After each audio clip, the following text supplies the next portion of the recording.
பெரியவா சரணம். பெரியவா வானொலியின் மாலை நிகழ்ச்சிகள் ஆரம்பமாகின்றன. இன்றைய எமது நிகழ்ச்சிகள் நித்திய குரு பாதுகா பூஜா, ஸ்ரீ ரா கணபதி அவர்கள் எழுதிய புத்தகத்தின் ஒளிவடிவம், ஆன்மீக உரை, மகா பெரியவா மகிமை, உபன்யாசம். பெரியவா சரணம். பெரியவா சரணம். அடுத்த நிகழ்ச்சி நித்திய குரு பாதுகா பூஜை. शुक्लां भरदरं विष्णुं शशिवर्णं चतुर्भुजं प्रसन्नवदनं ध्यायेत् सर्वविघ्नोपशान्तये। ममोपात्त समस्त दुरितक्षयद्वारा श्री परमेश्वर प्रीत्यर्थं गुरुप्रसाद सिद्ध्यर्थं गुरुप्रीत्यर्थं गुरुपादपूजाम् अद्य करिष्ये। गुरुर्ब्रह्मा गुरुर्विष्णुर्गुरुर्देवो महेश्वरः गुरुः साक्षात् परब्रह्म तस्मै श्रीगुरवे नमः। अपार करुणासिन्धुं ज्ञानदं शान्तरूपिणं श्रीचन्द्रशेखरगुरुं प्रणमामि मुदान्वहम्। सदाशिवसमारम्भां शङ्कराचार्यमध्यमाम् अस्मदाचार्यपर्यन्तां वन्दे गुरुपरम्पराम्. எல்லோரும் குருவை பெரிவாளை தியானம் பண்ணிண்டு அர்ச்சனை பண்ணுவோம். அஷ்டோத்திரம். பெரியவா அஷ்டோத்திரம் பல அஷ்டோத்திரங்கள் இருக்கு. அதுல எளிமையா சுலபமா எது இருக்கோ அதை நான் இப்ப சொல்றேன். எல்லோரும் இதை கேட்டுண்டே திருப்பி சொல்ல முடிஞ்சுவா சொல்லி சொல்லி பெரிவாளுக்கு பாதத்துல ஒவ்வொரு புஷ்பத்தை அர்ச்சனை பண்ணலாம். ओम श्री कांची कामकोटि पीठाधीश्वराय नमः. श्रीमत् चंद्रशेखरेन्द्र सरस्वती गुरुभ्यो नमः. संन्यासाश्रम शिखराय नमः. काषाय दंडधारिणे नमः. सर्वपीठापहारिणे नमः. स्वामिनाथ गुरवे नमः. करुणासागराय नमः. जगदाकर्षण शक्तिमते नमः. सर्वचराचर हृदयस्थाय नमः. ओम भक्त परिपालक श्रेष्ठाय नमः. धर्म परिपालकाय नमः. श्री जयेन्द्र सरस्वत्याचार्याय नमः. श्री विजयेन्द्र सरस्वती पूजिताय नमः. शिवशक्ति स्वरूपाय नमः. भक्ताभीष्ट प्रदायकाय नमः. ब्रह्मण्य पोषकाय नमः. ब्रह्म विष्णु शिवैक्य स्वरूपाय नमः. कांची क्षेत्रवासाय नमः. कैलाश शिखरवासाय नमः. स्वधर्म परिपोषकाय नमः. चातुर्वर्ण संरक्षकाय नमः. लोकरक्षण संकल्पाय नमः. ओम ब्रह्मनिष्ठापराय नमः. सर्वपापहराय नमः. धर्मरक्षक संतुष्टाय नमः. भक्तार्पितधन स्वीकर्त्रे नमः. सर्वोपनिषत् सारज्ञाय नमः. सर्वशास्त्रगम्याय नमः. सर्वलोक पितामहाय नमः. भक्ताभीष्ट प्रदायकाय नमः. ब्रह्मण्य पोषकाय नमः. नानाविध पुष्पार्चितपताय नमः. रुद्राक्ष क्रीडधारिणे नमः.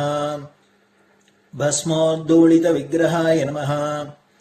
सर्वज्ञाय नमः. सर्वचराचर व्यापकाय नमः. अनेक शिष्य परिपालकाय नमः. मनश्चाञ्चल्य निवर्तकाय नमः. अभयहस्ताय नमः. भयापहाय नमः. यज्ञपुरुषाय नमः. यज्ञानुष्ठान रुचिप्रदाय नमः. यज्ञसम्पन्नाय नमः. यज्ञसहायकाय नमः. यज्ञफलदाय नमः. यज्ञप्रियाय नमः. उपमानरहिताय नमः. स्फटिक तुलसी रुद्राक्ष हारधारिणे नमः. चातुर्वर्ण समदृष्टये नमः. ऋग्यजुस्साम अथर्वणादि चतुर्वेद संरक्षकाय नमः. दक्षिणामूर्तिस्वरूपाय नमः जाग्रत् स्वप्न सुषुप्ति अवस्थातीताय नमः कोटिसूर्यतुल्यतेजोमय शरीराय नमः साधुसङ्गसंरक्षकाय नमः अश्वगज गोपूजा निर्वर्तकाय नमः गुरुपादुकपूजातुरन्तराय नमः कनकाभिषिक्ताय नमः स्वर्णबिल्वदलपूजिताय नमः सर्वजीवमोक्षदाय नमः मूकवाक्ताननिपुणाय नमः नेत्रदीक्षादानाय नमः द्वादशलिङ्गस्थापकाय नमः गानरसप्रियाय नमः ब्रह्मज्ञानोपदेशकाय नमः सकलकलासिद्धिताय नमः चातुर्वर्ण्यपूजिताय नमः अनेकभाषासम्भाषण कोविताय नमः अष्टसिद्धिप्रदायकाय नमः ओम श्री शारदामठसुस्थिताय नमः नित्यान्नदानसुप्रीताय नमः प्रार्थनामात्रसुलभाय नमः पादयात्राप्रियाय नमः नानाविधमतपण्डिताय नमः श्रुतिस्मृतिपुराणज्ञाय नमः देवयक्षकिन्नरकिंपुरुषपूज्याय नमः श्रवणानन्दकरकीर्तये नमः दर्शनानन्दाय नमः अद्वैतानन्दभरिताय नमः अव्याजकरुणामूर्तये नमः शैव वैष्णवादिमान्याय नमः श्रीशङ्कराचार्याय नमः दण्डकमण्डलोहस्ताय नमः वीणामृदङ्गसकलवाद्यनाथस्वरूपाय नमः रामकथारसिकाय नमः वेदवेदाङ्ग आगमादिसकलकलासतस्प्रवर्तकाय नमः हृदयगुहाशयाय नमः शतरुद्रीयवर्णितस्वरूपाय नमः केदारेश्वरनाथाय नमः अविद्यानाशकाय नमः निष्कामकर्मोपदेशकाय नमः लघुभक्तिमार्गोपदेशकाय नमः लिङ्गस्वरूपाय नमः सालग्रामसूक्ष्मस्वरूपाय नमः कालड्यां शङ्करकीर्तिस्तम्भनिर्माणकर्त्रे नमः जितेन्द्रियाय नमः शरणागतवत्सलाय नमः श्रीशैलशिखरवासाय नमः डमरुकनादविनोदाय नमः वृषभारूढाय नमः दुर्मदनाशकाय नमः आभिचारिकदोषहर्त्रे नमः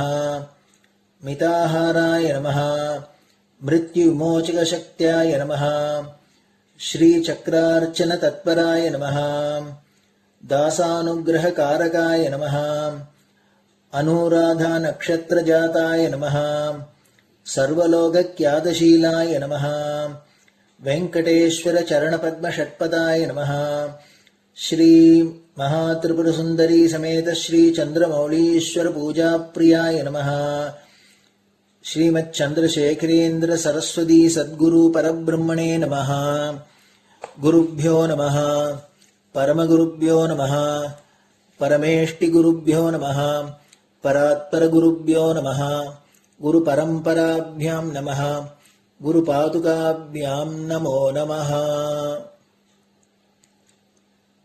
அடுத்தது ஊதுபத்தி இருந்தா அதை காமிச்சு தூபம், நெய் தீபம் இருந்தா காமிச்சு அதை நெய் தீபம் தீபம் காமிச்சுட்டு நைவேத்தியம் வெத்தலைப்பாக்கு பழம் இதுலேருந்து ஆரம்பிச்சு அவளுக்கு எது சௌரியமோ அதுபடி நைவேத்தியம் பண்ணலாம்.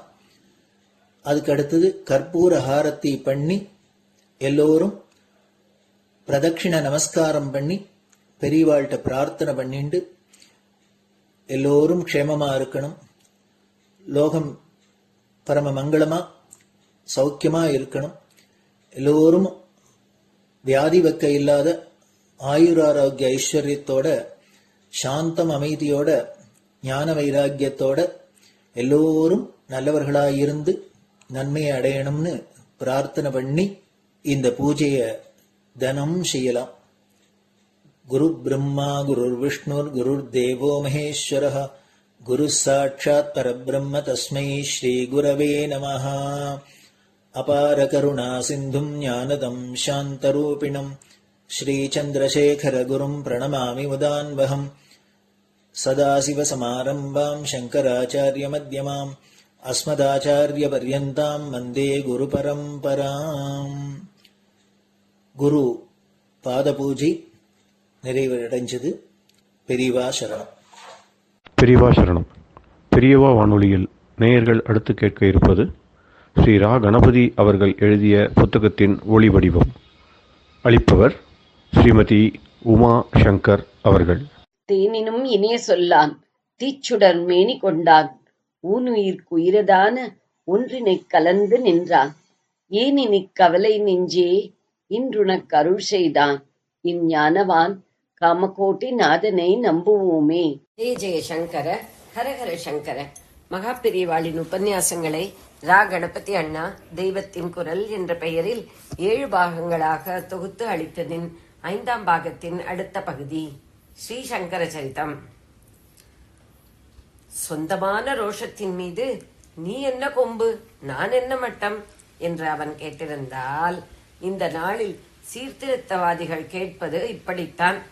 இம்மாதிரி அவன் கேட்டிருந்தால், ஆச்சாரியாள் இவன் யாரோ வம்புக்கு வந்திருக்கிறான், அதனால் சாஸ்திர அபிப்பிராயங்களை சொன்னால் கேட்டுக்கொள்ள மாட்டான், இவனிடம் விவகாரம் பண்ணி பிரயோஜனம் இல்லை, அவன் ஒதுங்கி போகாவிட்டால் நாம் தான் ஒதுங்கி போக வேண்டும். இப்படி வாதம் செய்பவர்கள் அப்போதும் விடமாட்டார்கள், மேலே விழ வருவார்கள். அப்படி செய்தால் கங்கையில் இறங்கிவிடலாம் என்றே நினைத்திருப்பார். ஆனால் இவனோ மானரோஷாதிகளில் ஸ்வயகௌரவ பிரச்சனையாக பேசாமல் தத்துவார்த்தமாக பேசுகிறான். அதனால் இவன் வம்புக்கு வந்தவனாய் இல்லாமல் வம்பையெல்லாம் தொலைக்க வந்தவனாக இருக்கலாம் என்று தோன்றுகிறது. ஆகையால் பலாத்காரம் பண்ண மாட்டான். இப்படிப்பட்ட ஒருவன் என்ன சொல்கிறான் என்று கேட்டுக்கொள்ள வேண்டியது நம்முடைய கடமை என்று பேசாமல் நின்று கேட்டுக்கொண்டிருந்தார். அவரே வித்யோடு வினய சம்பன்னராகவும் இருந்ததால் அவன் மேலே கேட்டான்.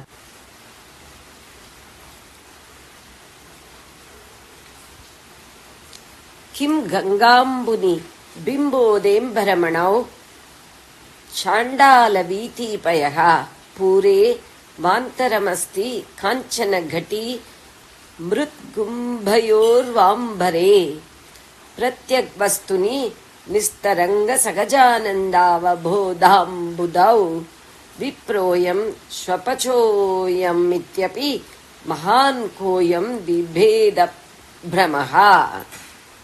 விப்ரோயம் ஸ்வபச்சோயம் இதி. இவன் பிராமணன், இவன் பஞ்சமன் என்று பிராமணே ஸ்வபாகே என்று கீதையில் சொன்ன அதே சமாச்சாரம்தான். இவன் பிராமணன், இவன் பஞ்சமன் என்கிற இந்த பெரிசான பேத பிரேமை உமக்கு எப்படி ஐயா வந்தது? இது கடைசி வரி. துவைத்தமாயை துவைத்தமாயை என்று ஆச்சாரியால் கண்டித்ததுதான் பேத பிரமை. விபேத பிரமஹா என்று ஸ்லோகத்தில் இருப்பது அது உமக்கே எப்படி ஐயா வந்தது? இதற்கு முந்திய வரிகளில் என்ன சொல்கிறான்? ஆச்சாரியாளுக்கு பிற்காலத்தில் அத்வைதத்தில் விவரண பிரஸ்தானம் என்றும் பாமதி பிரஸ்தானம் என்றும் 2 ஸ்கூல் கொள்கை பிரிவு ஏற்பட்டது. அத்வைத லட்சியத்தில் 2ற்கும் வித்தியாசம் கிடையாது. சாதனா கிரமத்திலும் ஒரே மாதிரிதான். ஆனாலும் சில கொள்கைகளில் வித்தியாசம். அவற்றிலே ஒன்று பரமாத்மா எப்படி ஜீவாத்மா மாதிரி தோன்றுகிறது என்பதாகும். அவித்யை மாயைதான் இதற்கு காரணம் என்று 2 ஸ்கூல்களும் ஒப்புக்கொண்டாலும் அதிலேயே ஒன்றுக்கொன்று வித்தியாசமாக சொல்கின்றன. ஆச்சாரியாளுடைய சூத்திர பாஷ்யத்தின் முதல் 5 பாதங்களுக்கு பத்மபாதர் எழுதியுள்ள வியாக்கியானத்திற்கு பஞ்சபாதிகா என்று பெயர். அந்த பஞ்சபாதிகாவுக்கு பிரகாஷாத்மன் என்பவர் பஞ்சபாதிகா விவரணம் என்பதாக பத்மபாதர் கருத்தை அனுசரித்தே வியாக்கியானம் எழுதியிருக்கிறார். அதன் கொள்கைகள்தான் விவரண பிரஸ்தானம் என்பது. சூத்திர பாஷ்யத்திற்கே வாசஸ்பதி மிஸ்ரா என்ற பெரியவர் பாமதி என்று ஒரு வியாக்கியானம் எழுதியிருக்கிறார். அதன் கொள்கைகளைத்தான் பாமதி பிரஸ்தானம் என்பது. சுவாமி எப்படி நாமாக தோன்றுகிறார், பரமாத்மா எப்படி ஜீவாத்மாவாக தோன்றுகிறது என்பதை பற்றி அந்த 2 பிரஸ்தானங்களில் சொல்லி இருப்பதையுமே அந்த பஞ்சமன் ஸ்லோகத்தின் முதல் 2 வரிகளில் வரிக்கு ஒன்றாக சொல்லி இருக்கிறான். இவ்விஷயத்தில் விவரண ஸ்கூலின் அபிப்பிராயத்திற்கு பிரதிபிம்பவாதம் என்றும், பாமதி ஸ்கூலின் அபிப்பிராயத்திற்கு அவச்சின்னவாதம் அல்லது அவச்சேதவாதம் என்றும் பெயர். பிரதிபிம்பவாதம் என்னவென்றால், சூரியன் பிரகாசித்துக் கொண்டிருக்கும் போது நாம் தண்ணீரில் கையை தோய்த்து தரையில் தெளித்தால் எத்தனையோ துளிகளாக விழுகிறது. அத்தனை துளிகளுக்குள்ளும் ஒரே சூரியனின் ஒவ்வொரு பிரதிபிம்பம் தெரிகிறது. சூரியன் மாதிரி பரமாத்மா, தண்ணீர் மாதிரி அவித்யா மாயை. அந்த அவித்யில் உண்டான விதவித ஜீவ அந்தக்கரணங்கள் தான் தண்ணீர் துளிகள். இந்த அந்தக்கரணத்துக்குள்ளும் பரமாத்ம சூரியனே பிரதிபிம்பித்து ஒளி உயிர் கொடுக்கிறது. அவச்சின்னவாதம் என்ன? அவச்சின்ன என்றால் ஒன்றுக்கொன்று எல்லை கட்டி பிரித்தது என்று அர்த்தம். ஆகாசம் வெளியிலே எங்கும் பரவி இருக்கிறது. எல்லாவற்றிற்கும் அது இடம் கொடுப்பதால் அவகாசஸ்து ஆகாசம் என்பார்கள். திறந்த வெளியான அந்த ஆகாசத்தில் அநேக காலி குடங்களை வைத்திருந்தால் குடங்களுக்குள்ளேயும் அதே ஆகாசம்தான் இருக்கிறது. ஆனால் வெளியில் தனியாக பெரிசாக மகாகாசம் என்று ஒன்றும், ஒவ்வொரு குடத்துக்குள்ளும் தனித்தனியாக சின்ன சின்ன கட்டாகாசங்கள் பலவும் இருக்கிறார் போல தோன்றுகிறது. இப்படித்தான் பிரம்மம் என்ற ஒரே அகண்ட சைத்தன்யம் மகாகாசமாயிருக்கிறது. அதில் அவித்யா என்ற குடம் பலவித ஜீவ அந்தக்கரணங்கள் என்ற பல சைஸ்களில் மகாகாசத்தை எல்லை கட்டி ஒன்றுக்கொன்று பிரித்தது போல் அவச்சின்னமாக காட்டுகிறது என்று இந்த வாதம் சொல்கிறது.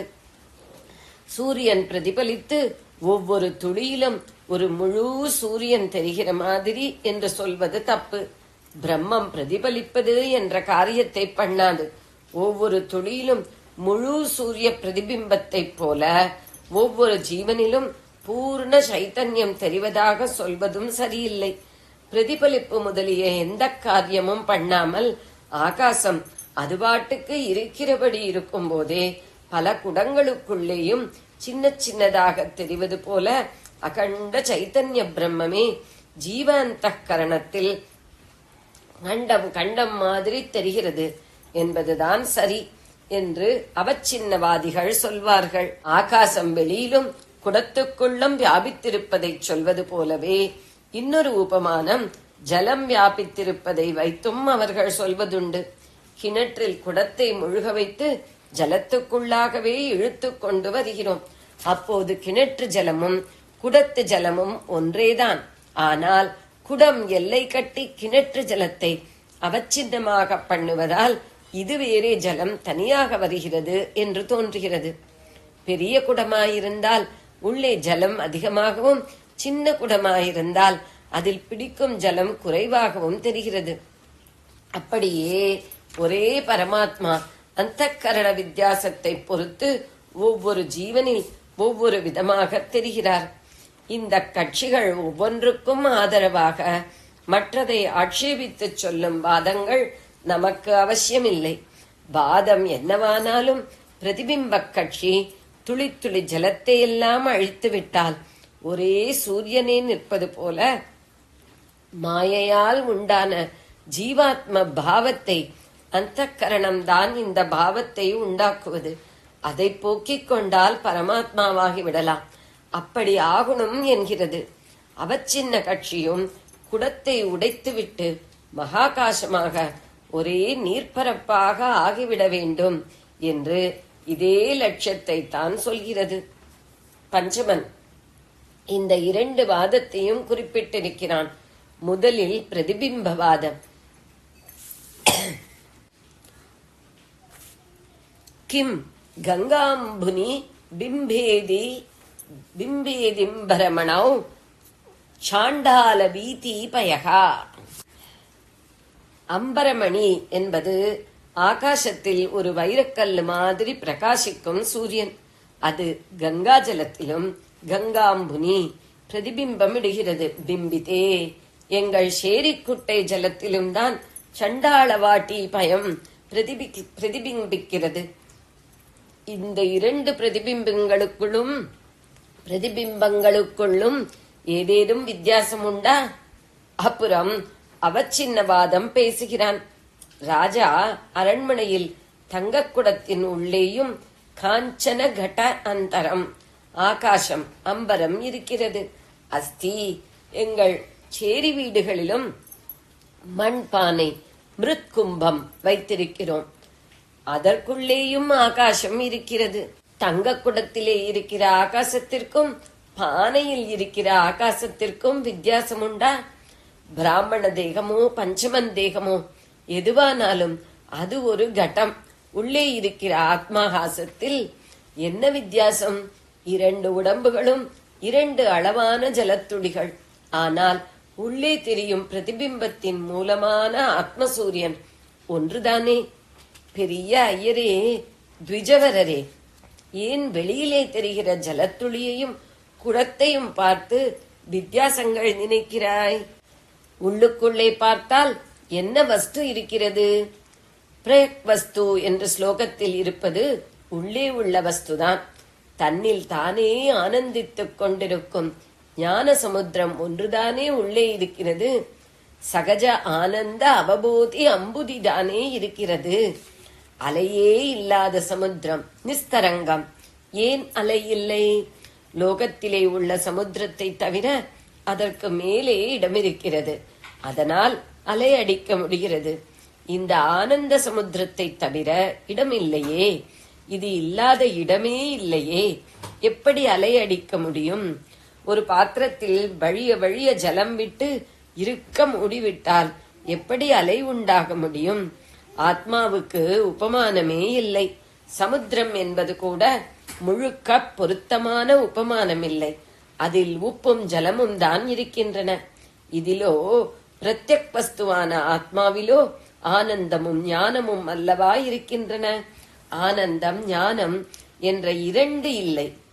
ஆனந்தமாகிய ஞானம் அல்லது ஞானமாகிய ஆனந்தமே நிறைந்தது இது. அதோடு இது இல்லாத இடமே இல்லை. இல்லாத இடமே இல்லை என்னும்படியாக உப்பு சமுத்திரம் எங்கேயும் நிறைந்திருக்கவில்லை. இப்போது இங்கே சமுத்திரம் இருக்கிறதோ, அது இருக்குமிடத்திலும் கூட ஒரு லெவலுக்கு மேலே இல்லை. பூமி மட்டத்தோடு சமுத்திர மட்டமும் முடிந்து அதற்கு மேலே திறந்த வெளியாகத்தானே இருக்கிறது. இருந்தாலும் இருப்பதற்குள் பெரிசு என்பதால் ஆனந்த ஞான சமுத்திரம் என்றேன்.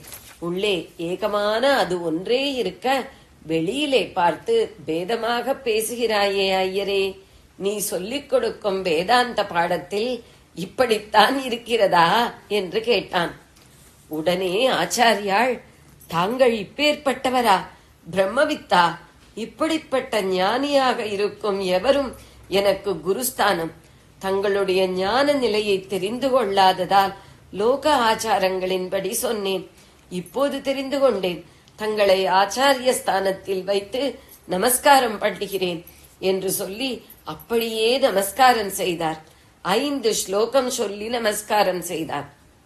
அதற்கு மனிஷா பஞ்சகம் என்று பெயர். மனிஷா என்றால் தீர்மானமான அபிப்பிராயம், நிச்சயமான கொள்கை. ஆத்மஞானியாயுள்ளவர் எந்த ஜாதி குலமானாலும் சரி, பஞ்சமனோ பிராமணனோ எவரானாலும் சரி, அவர் எனக்கு குரு. இதுவே என் மனிஷா. எனக்கு குரு என்பது மட்டுமில்லை, தேவேந்திரன் கூட அவருடைய பாதத்தில் விழ வேண்டும் என்பது என் மனிஷா என்றெல்லாம் அதில் சொல்வதால் மனிஷா பஞ்சகம் என்று பெயர். அதன் முதல் ஸ்லோகம்: ஜாக்ரஸ்வப்னரமேவ விஸ்வமகிலம் நிச்சித்ய வாசா குரோ நித்யம் பிரம்மா நிரந்தரம் விம்ருஷதா நிர்வ்யாஜ சாந்தாத்மனா பூதம் பாவி ச துஷ்கிருதம் பிரதகதா சம்வின்மயே பாவகே பிராரப்தாய சமர்ப்பிதம் ஸ்வபுரித்யேஷா மனிஷா மம. பிரம்மா முதற்கொண்டு எறும்பு வரை பேதமே இல்லாமல் எல்லா தேகத்துக்குள்ளிருந்தும் குறுக்கிழையாக கோத்து வாங்கிக் கொண்டு ஜகத்தையெல்லாம் சாட்சி மாத்திரமாக பார்ப்பது ஒரே சைத்தன்யம்தான். பிபீலிகா என்றால் எறும்பு. எல்லா ஜீவன்களுக்கும் இந்திரியங்கள், மனஸ் எல்லாம் இருக்கின்றன. இவையெல்லாம் ஸ்வதாவாக ஜடமே. ஜீவனில் நெடுக்கிழையாக இவையெல்லாம் இருக்கின்றனவென்றால் இவற்றை சேர்த்து பிடித்து கோத்து வாங்கி இவற்றுக்கு உயிரை கொடுக்கும் குறுக்கிழையாயிருப்பது ஆத்ம சைத்தன்யமே. புரோதா ஜெகத் சாட்சினி என்பதில் புரோதா என்றால் குறுக்கிழை. ஓதகா புரோதம் என்பார்கள். ஓதம் நெடுக்கிழை, புரோதம் குறுக்கிழை. பாவும் ஊடும் என்பவை. இந்திரியங்கள், மனஸ் எல்லாம் காரியத்தில் அகப்பட்டுக் கொண்டு நடமாடிக்கொண்டிருப்பவை. சைத்தன்யமோ அதனால்தான் உயிர் ஏற்பட்டு காரிய சக்தியும் உண்டாகிறது. என்றாலும் கூட தான் என்னவோ காரியத்தில் மாட்டிக்கொள்ளாமல் ஒன்றிலும் பட்டுக்கொள்ளாமல் சாட்சி மாத்திரமாக பார்த்து கொண்டு மட்டும் இருக்கிறது. ஜெகத் சாட்சினி. அடி உதை பட்டுக் கொள்கிறவன் வாதியும் பிரதிவாதியும். பட்டுக்கொள்ளாமல் பார்த்து கொண்டிருப்பவன் தானே சாட்சி. சகல ஜீவ ஜந்துக்களிலும் ஒரே சைத்தன்யம் இருப்பது மட்டும் இல்லை, ஒவ்வொரு ஜீவனுக்குமே எண்ணி முடியாத நிலைகள் இருக்கின்றன அல்லவா? இவை முக்கியமாக மூன்றில் அடங்கிவிடும். ஜாக்ரத் என்னும் விழிப்பு நிலை, ஸ்வப்னம் என்னும் கனவு நிலை, சுஷுப்தி என்ற தூக்க நிலை. இந்த மூன்று நிலைகளிலும் கூட பேதமே இல்லாமல் அந்த ஒரே ஞான வஸ்துதான் பிரகாசித்துக் கொண்டிருக்கிறது. இதை சொல்லித்தான் ஆரம்பிக்கிறார். ஜாக்ரத் ஸ்வப்ன சுஷுப்தீஷு ஸ்புடதரா யா சம்வித் புஜ்ரும்பதே. இப்படியுள்ள ஆத்மாதான் நிஜமான நாமான சப்ஜெக்ட். பாக்கியெல்லாம் வெளிலோகம் மாத்திரமில்லை. நம் தேகம், இந்திரியம், அந்தக்கரணம் ஆகிய எல்லாமும் கூட ஆப்ஜெக்ட் தான், நாம் இல்லை. பார்க்கிற உள்வஸ்து ஆத்மாதான். பாக்கி யாவும் பார்க்கப்படுபவையான ஆத்மா அல்லாத வெளிவஸ்துக்கள் தான். அவை தான் இல்லை. ஆத்மாவே தான் என்ற உறுதியான பிரஜை, அனுபவ அறிவு எவனுக்கு இருக்கிறதோ அப்படிப்பட்டவன் பஞ்சமனானாலும் சரி, பிராமணனானாலும் சரி, அவன் என் குருவே என்று நிச்சயமாக அபிப்பிராயப்படுகிறேன். சைவாகம் சாட்சி மாத்திரமாயுள்ள அந்த சைத்தன்யமே நான். நச்ச திருஷ்ய வஸ்து இதிகி. பார்க்கப்படும் கண், காது, மூக்கு, மனசு, உலகம் முதலிய எதுவும் இல்லை என்ற, அதாவது ஏகப்பட்டதாக விஷயங்கள் இருந்தாலும் அவற்றை எல்லாம் அறிவது ஒரே அறிவுதானே.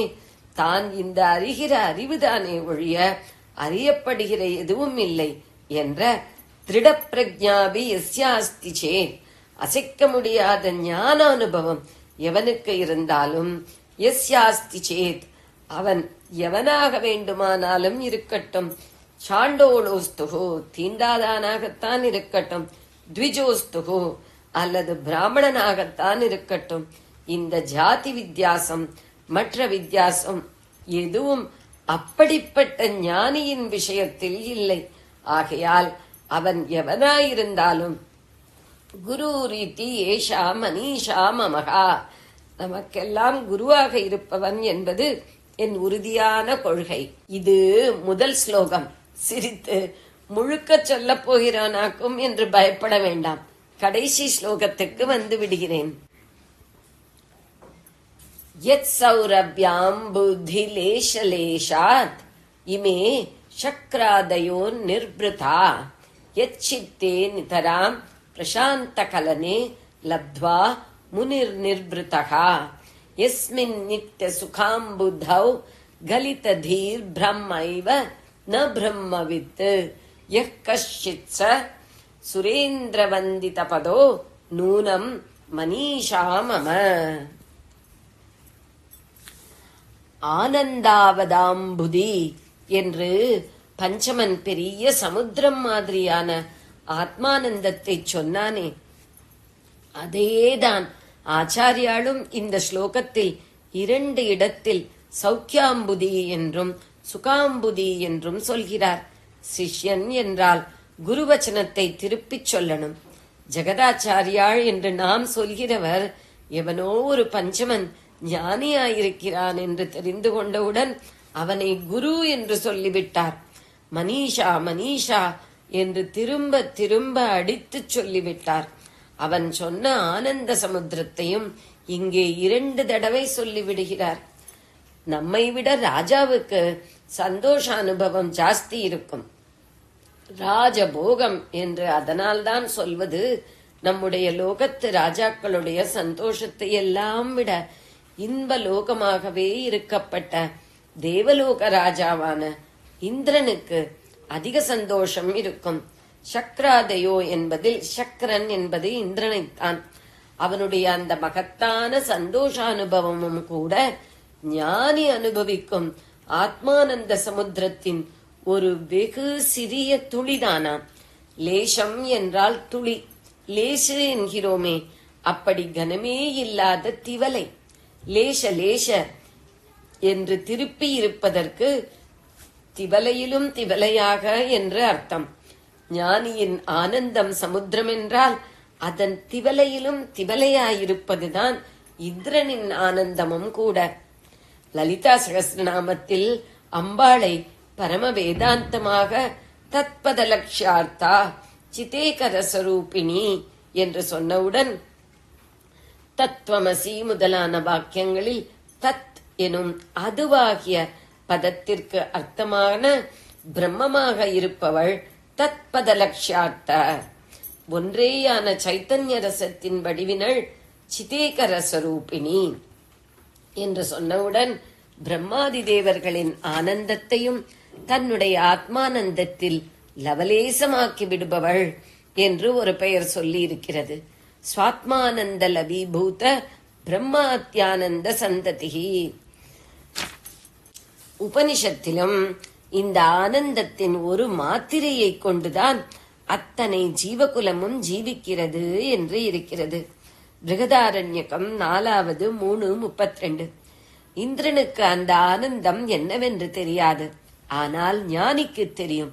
ஞானியை முனி என்று ஸ்லோகத்தின் 2ஆம் வரியில் சொல்லி இருக்கிறது. சித்தம் அப்படியே அடங்கி பிரசாந்தமாக உள்ள ஸ்திதியில் அவன் அந்த பேரானந்தத்தை சம்பாதித்து விடுகிறான். எஸ் சித்தே நிதராம் பிரசாந்த கலனே லப்த்வா முனிர் நிர்பிருதா. நிர்பிருதி என்றால் ஆனந்த திருப்தி. முதலில் சக்ராதயோ நிர்பிருதாக என்று இந்திராதியரின் ஆனந்த திருப்தியை சொல்லிவிட்டு இங்கே ஞானியின் ஆனந்த திருப்தியை சொல்கிறார். இந்திராதியர் ஆனந்தப்படுவது புத்தியை வைத்துக் கொண்டு, புத்தியால் வெளி ஆனந்தங்களை தனதாக நினைத்துக் கொண்டு, சப்ஜெக்டை விட்டு ஆப்ஜெக்டை பிடித்துக் கொண்டு என்னவோ திவலை ஆனந்தம் தான் அவர்கள் அடைகிறார்கள். இவன் ஞானி சமுத்திரமான ஆனந்தத்தை அடைவதோ புத்தியினால் அல்ல. இவனுடைய புத்தியும் இவனுக்கு வேறான ஆப்ஜெக்டாக அந்த சமுத்திரத்தில் நழுவி விழுந்து கரைந்தே போய்விட்டது. கலித்ததி என்றால் அதுதான் அர்த்தம். நித்யானந்த சமுத்திரத்தில் ஞானியின் புத்தி கரைந்து போயாச்சு. எஸ்மின் நித்ய சுகாம்புதௌ கலித்ததி. புத்தியால் அறியும் போது அது அறிகிற எல்லாம் அதற்கு வேறானவை. புத்தி அழிந்து போன பின்தான் பிரம்மத்தை அறிய முடியும். இப்படி அறிந்தவனே பிரம்மவித்து என்று நாம் என்னவோ நமக்கு புரிகிற பாஷையில் சொல்லிக் கொண்டிருந்தாலும் இங்கே அறியப்படும் வஸ்து, அறிகிற வஸ்து என்று இரண்டே இல்லையே. புத்தியால் அறியும் வரை சரி, புத்தி அறிகிறது. அது எவற்றை அறிகிறதோ அவை அறியப்படுகின்றன. இப்படி வித்தியாசமாய் 2 இருக்கின்றன. அதுதான் துவைத்தம். புத்தியே கரைந்து மறைந்து போய்விட்ட பிறகு பிரம்மத்தை அறிவது என்றால் எதை கொண்டு? புத்தியும் போனவிட்டு எஞ்சி நிற்கும் ஆத்மாவால் என்றால் ஆத்மாவும் பிரம்மமும் ஒன்றுதானே. அதற்கு அறியப்பட வேண்டிய வேறாக ஒன்று கிடையவே கிடையாதே. ஆப்ஜெக்டே இல்லாத சப்ஜெக்ட் அல்லவா அது. ஆகையால் ஞானி அப்படியே பிரம்மானந்த சமுத்திரத்தில் முழுகி அதை அறிகிறான். பிரம்மவித் ஆகிறான், பிரம்மத்தை அறிந்தவனாகிறான் என்று ஔபச்சாரிகமாக சொன்னாலும் வாஸ்தவத்தில் அறிகிற இவன் வேறு, அறியப்படும் பிரம்மம் வேறு என்று இல்லாமல் இவன் பிரம்மமாகவே ஆகிவிடுகிறான். பிரம்மவித் இல்லை, பிரம்மமே. யஸ்மின் நித்ய சுகாம்புதௌ கலித தீர் பிரம்மைவ ந பிரம்மவித். ஆச்சாரியால் சொல்கிறார், இப்படிப்பட்ட பிரம்மஸ்வரூபன் எனக்கு குரு, உங்களுக்கு குரு என்பது மட்டுமில்லை, இவனுடைய ஆனந்தத்தின் லேச லேசத்தையே தெரிந்து கொண்ட இந்திரனும் இவன் காலில் வந்து சிஷ்யனாக விழத்தான் வேண்டும். இது என் தீர்மானமான அபிப்பிராயம். மனிஷாக யஹ் கஷ்சித் சுரேந்திர வந்தித பதோ நூனம் மனிஷா மம. மனிஷா என்றாலே நிச்சயமான அபிப்பிராயம் என்று அர்த்தம். நூனம் என்றாலும் நிச்சயம்தான். நூனம் மனிஷா என்று போட்டு தம்முடைய முடிவை பாறாங்கல் மாதிரி உறுதிப்படுத்தி சொல்கிறார். அந்த முடிவு என்ன? ஞானிகளின் விஷயத்தில் ஜாதி, குலம், வயசு, அந்தஸ்து எதுவும் பார்க்காமல் குருஸ்தானத்தில் வைத்து மரியாதை பண்ணணும் என்பதே. ஜெய ஜெய சங்கர, ஹர ஹர சங்கர. பெரியவா சரணம். இந்நிகழ்ச்சியின் அடுத்த பகுதி நாளை மாலை இதே நேரத்தில் ஒளிபரப்பாகும். பெரியவா சரணம். பெரியவா சரணம். பெரியவா வானொலியில் நேயர்கள் அடுத்து கேட்க இருப்பது திரு கவிக்கண்ணன் அவர்களின் ஆன்மீக உரை. பெரியவா சரணம். ராம் ராம். ஸ்ரீ குருப்யோ நமஹ. ஜெய ஜெய சங்கர, ஹர ஹர சங்கர. பெரியவா வானொலி நேயர்கள் அனைவருக்கும், மகா பெரியவாவுடைய பக்தர்கள் அனைவருக்கும் அடியேன் கவிக்கண்ணனின் அன்பு கலந்த நல்வாழ்த்துக்கள். ஜெய ஜெய சங்கர, ஹர ஹர சங்கர. ஸ்ரீ குருப்யோ நமஹ. இன்றைய குருவருளும் திருவருளும் பகுதி 26ல் நம்ம நாயன்மார்களில் ரொம்ப முக்கியமானப்பட்டவர்கள் சமயக்குறவர் 4 அப்படின்னு சொல்லப்படுகிற 4 பேரை பற்றி பார்க்க போகிறோம். ஏன் அப்படின்னா, இந்த 4 பேருக்கும் சாட்சாத் சிவபெருமானே சதாசிவன், எப்பொழுதும் மங்கள சுரூபமாக இருக்கக்கூடியவர், எப்படி தட்சிணாமூர்த்தி ஸ்வரூபத்தில் வந்து சனக சனாந்தன சனாதன சனத்குமாருக்கு உபதேசம் பண்ணாரோ மௌனமாக, அதே மாதிரி இந்த 4 ஆட்கொண்டு இந்த 4 குருவாக இருந்தார். அவர் எப்படி குருவாக இருந்து இந்த 4 சீடர்களுக்கும் அருள் பண்ணினாருங்கிறத நம்ம இப்போ ஒரு ரொம்ப விரிவாகவும் இல்லை, ரொம்ப சுருக்கமும் இல்லாத ஒரு முக்கியமான தேவைப்பட்ட விஷயங்களை மாத்திரம் வச்சு நம்ம பார்க்கலாம். இந்த 4 பேரில் ரொம்ப வயசானவராக இருக்கிறது யாருன்னு சொன்னால் அப்பர் சுவாமிகள். அவருக்கு திருநாவுக்கரசர் அப்படின்னு ஒரு பேர் உண்டு.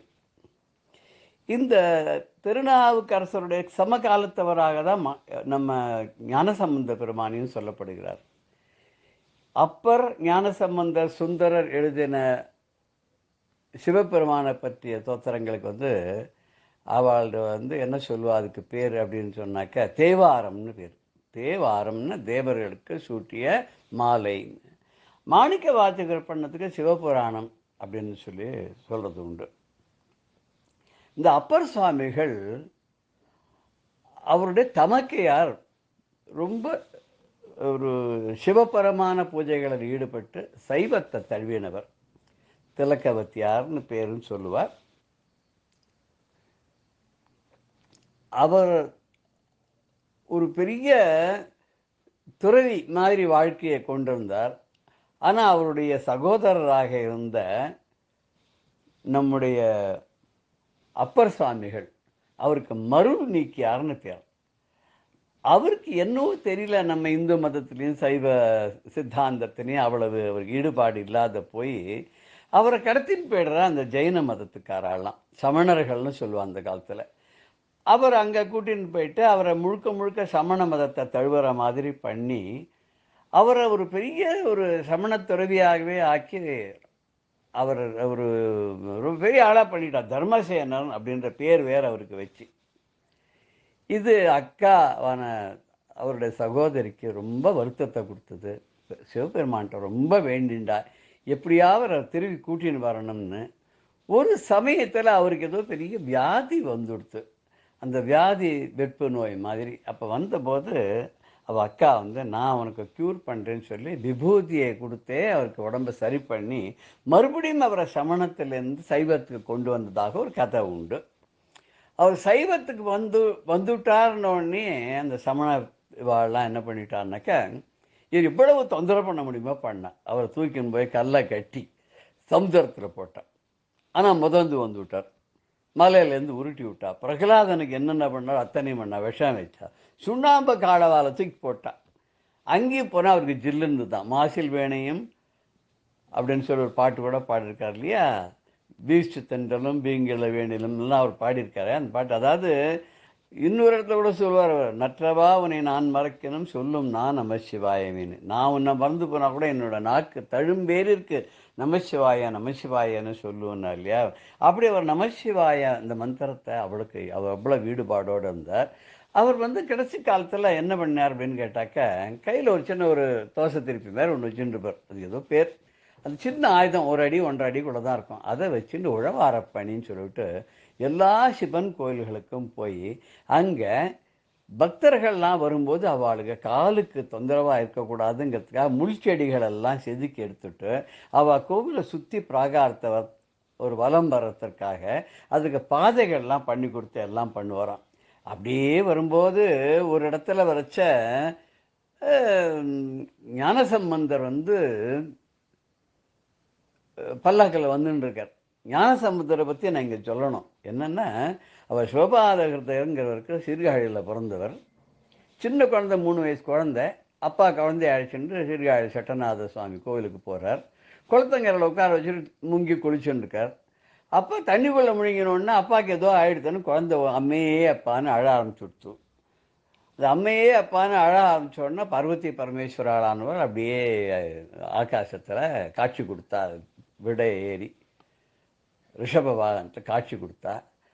உடனே சிவன் பார்வதியை பார்க்க, பார்வதியை தங்க கிண்ணத்தில் கீழே வந்து இவருக்கு குழந்தைக்கு பசிக்கிறதுன்னு சொல்லி ஞானப்பாலை கொடுத்தாலும். இந்த ஞானப்பாலை சாப்பிட்ட உடனே அவர் 3 வயசில் பாட ஆரம்பிச்சிட்டார். அவர் ஒன்றும் ஜாஸ்தி இருந்ததா தெரியல, 16 வருஷம்தான் இருந்துக்கிறதா சொல்கிறேன். ஞானப்பால் குடித்தவர் அவர். உடனே பாட ஆரம்பிச்சு விடுறார். சித்த நேரத்துக்கெல்லாம் அப்பா குடிச்சிட்டு வந்து பார்த்தா குழந்தை வாயெல்லாம் பாலெல்லாம் வெளியேறுது. என்னது உனக்கு யார் கொடுத்தா, கண்டா கொடுத்த பால்லாம் வாங்கி சாப்பிட்டியான்னு சொல்லி அந்த பார்த்தா தங்க கிண்ணம் பக்கத்தில் இருக்கு. அந்த தங்க கிண்ணத்தை எடுத்து தூக்கி வீசி எறியறாராம். வீசி எறிங்கன்னா அது என்ன பண்ணுறதுனாக்கா, அந்த கோவிலுடைய மதில் சுவரில் போய் இடித்து அந்த மதில் சுவரில் பேந்துருத்து கொஞ்சம். அது இன்றைக்கும் போய் பார்க்கலாம். நீங்கள் கோவில் பிராகாரத்தை சுற்றி வரும்போது கோத்தங்கரைக்கு பக்கத்தில் அந்த மதில் சுவரத்தில் சற்றே பேர்ந்திருக்கும். அங்கே எழுதி கூட வச்சுருப்பார், ஞானசம்பந்தருடைய தந்தையானவர் அந்த பால் கிண்ணத்தை தூக்கி அடித்ததெல்லாம் அங்கே ஏற்பட்ட அந்த ஒரு பின்னம் தான் அதுன்னு கூட போட்டிருப்பார். அப்போ அவருக்கு காட்சி தரக்கூடிய அந்த சிவபெருமானியம் பார்வதியம்மா பாட்டை தோடுடைய செவியன் விடையேறியோர் தூவெண் மதிசூடின்னு சொல்லிட்டு அந்த பாட்டை பாடுறார். பாரு, அழகாக தெரியறார் பார்வதி பரமேஸ்வராளா ஒரு காதில் தோடு போட்டுருக்கார். பாரு, அவர் வந்து அழகான ஒரு விபூதியெல்லாம் இட்டுண்டு சந்திரக்கலையெல்லாம் போண்டு பாம்பெல்லாம் சூடின்னு இருக்கார். பார், உனக்கு தெரியலையான்னு கேட்குறார். அப்பேற்பட்ட ஞானசம்பந்தர் சின்ன வயசுலேயே 3 வயசுலேயே சிவபெருமானுடைய பார்வதியினுடைய அருட்கட்டாட்சத்துக்கு பாத்திரமானவர். அவர் பல்லக்கில் ஊர் ஊராக பாடின்னு வந்துட்டே இருக்கார். அந்த ஞானசம்பரை தூக்கி வரும்போது அப்பா ஒரு இடத்துல கேட்குறார். என்ன கேட்குறாருன்னு, இங்கே தானே அப்பர் பெருமான் இருக்கார், அவர் எங்கே இருக்கார் தெரியுமான்னு கேட்க. அப்பர் பெருமான் எங்கே இருக்காருன்னு கேட்டோன்னே, அடியேன் இங்கு உள்ளேன் அப்படின்னு சொல்லி அந்த பல்லக்கு தூக்கின்னு வர ஒத்தரா ஞானசம்பந்தர் தூக்கின்னு ஒத்தரா அப்பர் சுவாமிகள் இருக்காராம். உடனே அங்கேருந்து ஞானசம்பந்தத்தை பாருங்க கீழே குதிச்சு அடாடாடாடா எங்கே அப்படின்னு இப்படி பார்த்தா வயசானவர் அவர், இவர் தூக்கின்னு வர்றார். நீங்கள் இப்படி பண்ணலாமா, அடியேனை தூக்கலாமா நீங்கன்னு கேட்டபோது, நீங்கள் ஞான குழந்தைப்பா, சிவபெருமானோட குழந்தை, ஒன்றை தூக்கினா வந்து முருகனையே தூக்கின மாதிரி அப்படின்னு சொல்லி ரொம்ப சந்தோஷப்பட்டு 2 பேரும் சேர்ந்து நிறைய இடங்களுக்கு போய் பாடினான்னு சொல்லுவாள். திருமறைக்காடு அப்படின்னு சொல்லக்கூடிய ஊரில் கூட போயிட்டு அந்த ஊர் கோவில் வந்து வாசக்கதவு திறக்காதையே ரொம்ப நாளைக்கு இருந்துதான். அதை வந்து 2 பேரும் பாடுறா. முதல்ல ஞானசம்பந்தன் நிறைய நேரம் பாடின அப்புறம் கதவை திறந்து தான் தரிசனம்லாம் பாடி எல்லாம் பண்ணி முடிச்ச வெளியில் வந்த உடனே அப்புறம் சுவாமிகள் ஒரே ஒரு பாட்டு பாடினார் பொழுது கோவில் மூடி விடுத்தான். உடனே வருத்தமாக போயிடுத்து. பாரு, நான் டக்குன்னு ஒரு பாட்டு பண்ணணும் மூடின்னு கதவை, நீ உன் பாட்டு எவ்வளோ நேரம் கேட்டார். அப்போ வந்து ஞானசம்பந்தர் சொன்னாராம், நான் என் பாட்டில் அவருக்கு திருப்தியே இல்லை, அதனால தான் நான் பாடிகிட்டே இருந்தேன். உம்மை பாட்டு அவ்வளோ கருத்தாழத்தோடு அவ்வளோ பக்தி ஸ்ரத்தையாக அவ்வளோ திருப்தியாக இருந்ததுனால தான் கதவை உடனே சாத்தினது. என்றைக்கும் நீர் தான் பெரியவர்னு சொல்லிட்டு 2 பேரும் மீட் பண்ண கதையை கூட சொல்லுவா. அப்பர் சுவாமிகள் கூட அப்புறம் அப்படியே வரும்போது ஒரு ஊரில் வந்து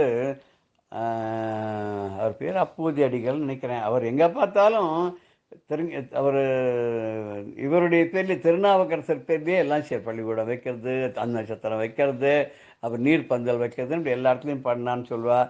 அந்த வழியாக வர்றார். அவர் வீட்டில் கூட அவருடைய குழந்தைய பாம்பு கடிச்ச போது அந்த குழந்தைய கொண்டு போய் சுவாமியினிடம் முன்னாடி போட்டு பாட்டு பாடி அந்த எந்த கடிச்சதோ அந்த பாம்பே வந்து அந்த விஷத்தை மறுபடியும் எடுத்தது அப்படின்னு கூட சொல்லுவாள். அப்படி ரொம்ப பெருமை வாய்ந்தவர். சரி, இந்த 2 பேருக்கும் சிவபெருமான் எப்படி அருள் பண்ணான்னு தெரிஞ்சுக்கலையா? அப்பர் சுவாமிகளுக்கு வயிற்று வலியை கொடுத்தார், சூளை நோயை கொடுத்தார். இந்த சூளை நோயை கொடுத்து அவரை ஆட்கொண்டார். அந்த நோய் வந்ததுனால்தான் அக்கா கிட்ட போனார். அக்கா வந்து விபூதியவே கொடுத்து அவருக்கு குணப்படுத்தி அவரை சமணத்திலேருந்து சைவத்துக்கு கொண்டு வந்தார். அப்புறம் அவ்வளவு பாடல்கள்லாம் பாடினார், நிறைய தேவார பாடல்கள்லாம் பாடினார். ஞானசம்பந்தருக்கு பாலை கொடுத்து ஆட்கொண்டார். அழுத குழந்தைக்கு பாலழும் பிள்ளைக்கு நல்கின பேரருகோன்னு சொல்கிறார் இல்லையா அபிராமி பட்டர்.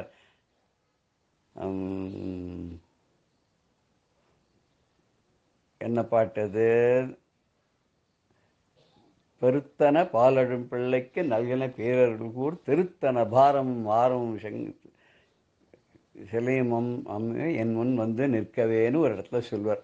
அதாவது அப்படி அழுது கொண்டிருந்த அந்த ஞானசம்பந்தருக்கு ஞானப்பாலை ஊட்டி அவரை வந்து பாட வச்சே, அம்மா நீ வந்து எனக்கும் என் முன்னாடி வந்து நின்று எனக்கும் நீ அருள் பண்ணணும் அப்படின்னு சொன்ன அப்படி ஒரு அபிராமி பட்டரே பாடக்கூடியவர் அப்பர் சுவாமிகள் கதையில ஞானசம்பந்தரும் தொடர்பு படுத்தக்கூடியதாக 2 பேரும் சமகாலத்தில் இருந்தான்றதுக்கு பல நிகழ்ச்சிகள் நமக்கு இது மாதிரிலாம் தெரியறது. ஞானசம்பந்தரை பற்றி கூட ஒரு விஷயம் சொல்லுவாள். அவரோட மயிலாப்பூருக்கு வந்தார். வரும்போது அங்கே சிவனேசன் செட்டியார்னு ஒருத்தர் இருந்தார். அவருடைய மகளை பாம்பு தீண்டி சின்ன குழந்தை செத்து போயிடுத்து. அந்த குழந்தைய அவர் வளர்த்தது எதுக்கு அப்படின்னு சொன்னால் ஞானசம்பந்தருக்கு திருமணம் செய்து கொடுப்பதற்காக தான். அதனால இந்த கலசத்தை அந்த சாம்பல் எலும்பெல்லாம் போட்டு இதில் மூடி வச்சுருந்தாராம். அந்த சமயத்தில் ஞானசம்பந்தர் அங்கே வந்தபோது இவர் வந்து கூப்பிட்டு இந்த மாதிரி கதையை சொன்னோடனே பூம்பாவாயின்னு முடிகிற மாதிரி பாட்டு பாடுறார். இந்த மாதிரி கபாலீஸ்வரர் கோவிலில், கற்பகாம்பாள் கோவிலில் இத்தனை விழாக்கள், எத்தனை இதெல்லாம் நடக்கிறது, இதெல்லாம் பார்க்காத பூம்பாவாய் நீ போயிட்டியே அப்படின்னு அவர் 8 பாடல்கள் பாடினோடனே அந்த கலசத்துலேருந்து வெளியில் வந்துடுறாளாம் உயிரோட. சிவனேசன் செட்டியார் ரொம்ப சந்தோஷப்பட்டு என் பொண்ணை நீங்கள் கல்யாணம் பண்ணிக்கணும் அப்படின்னு சொல்கிறார். அப்போ வந்து ஞானசம்பந்த பெருமாள் சொல்லிடுறார், இவளுக்கு நான் உயிரை கொடுத்துட்டதுனால தகப்பனா ஸ்தானம் ஆயிடுத்து, எனக்கு மகளை எப்படி கல்யாணம் பண்ணிக்க முடியும், இவளை நீங்கள் வேறு யாருக்கா கல்யாணம் பண்ணி கொடுங்கோ அப்படின்னு கிளம்பிடுறாருன்னு சொல்லுவாள். அதுக்கப்புறம் என்னாச்சு அது நமக்கு தெரியாது. ஆனால் ஞானசம்பந்த பெருமாளும் அப்பர் சுவாமிகளும் சமகாலத்தில் இருந்த ஞானசம்பந்தருக்கு பாலை கொடுத்து ஆட்கொண்டார் சிவபெருமான். அம்பாளுடைய ஞானப்பால் குடித்ததுனால அவருக்கு புலமை வந்தது, கவிகள் அப்படியே பிரவாகமாக கொட்டிட்டு. திருநாவுக்கரசருக்கு சூளை நோய் கொடுத்ததுனால அவருக்கு தீட்சை கிடைச்சது. இப்படி பரமசிவனார் வந்து ஒரு அங்கே மௌனமாகவே இருந்தார். 4 சனக சனந்தன சனாதன சனத்குமாருக்கு உபதேசம் பண்ணும்போது இந்த 4 சமயக்குருவார் 4 எப்படிலாம் அவருடைய திருவிளையாடல்கள் பண்ணி இது பண்ணால் நம்ம பார்த்துன்னு வந்துட்டுருக்கோம். இப்போ நம்ம சுந்தரரை பார்க்கணும், சுந்தரருக்கு அப்புறம் மாணிக்க வாசகரை பார்க்கணும். இந்த 2 பேருடைய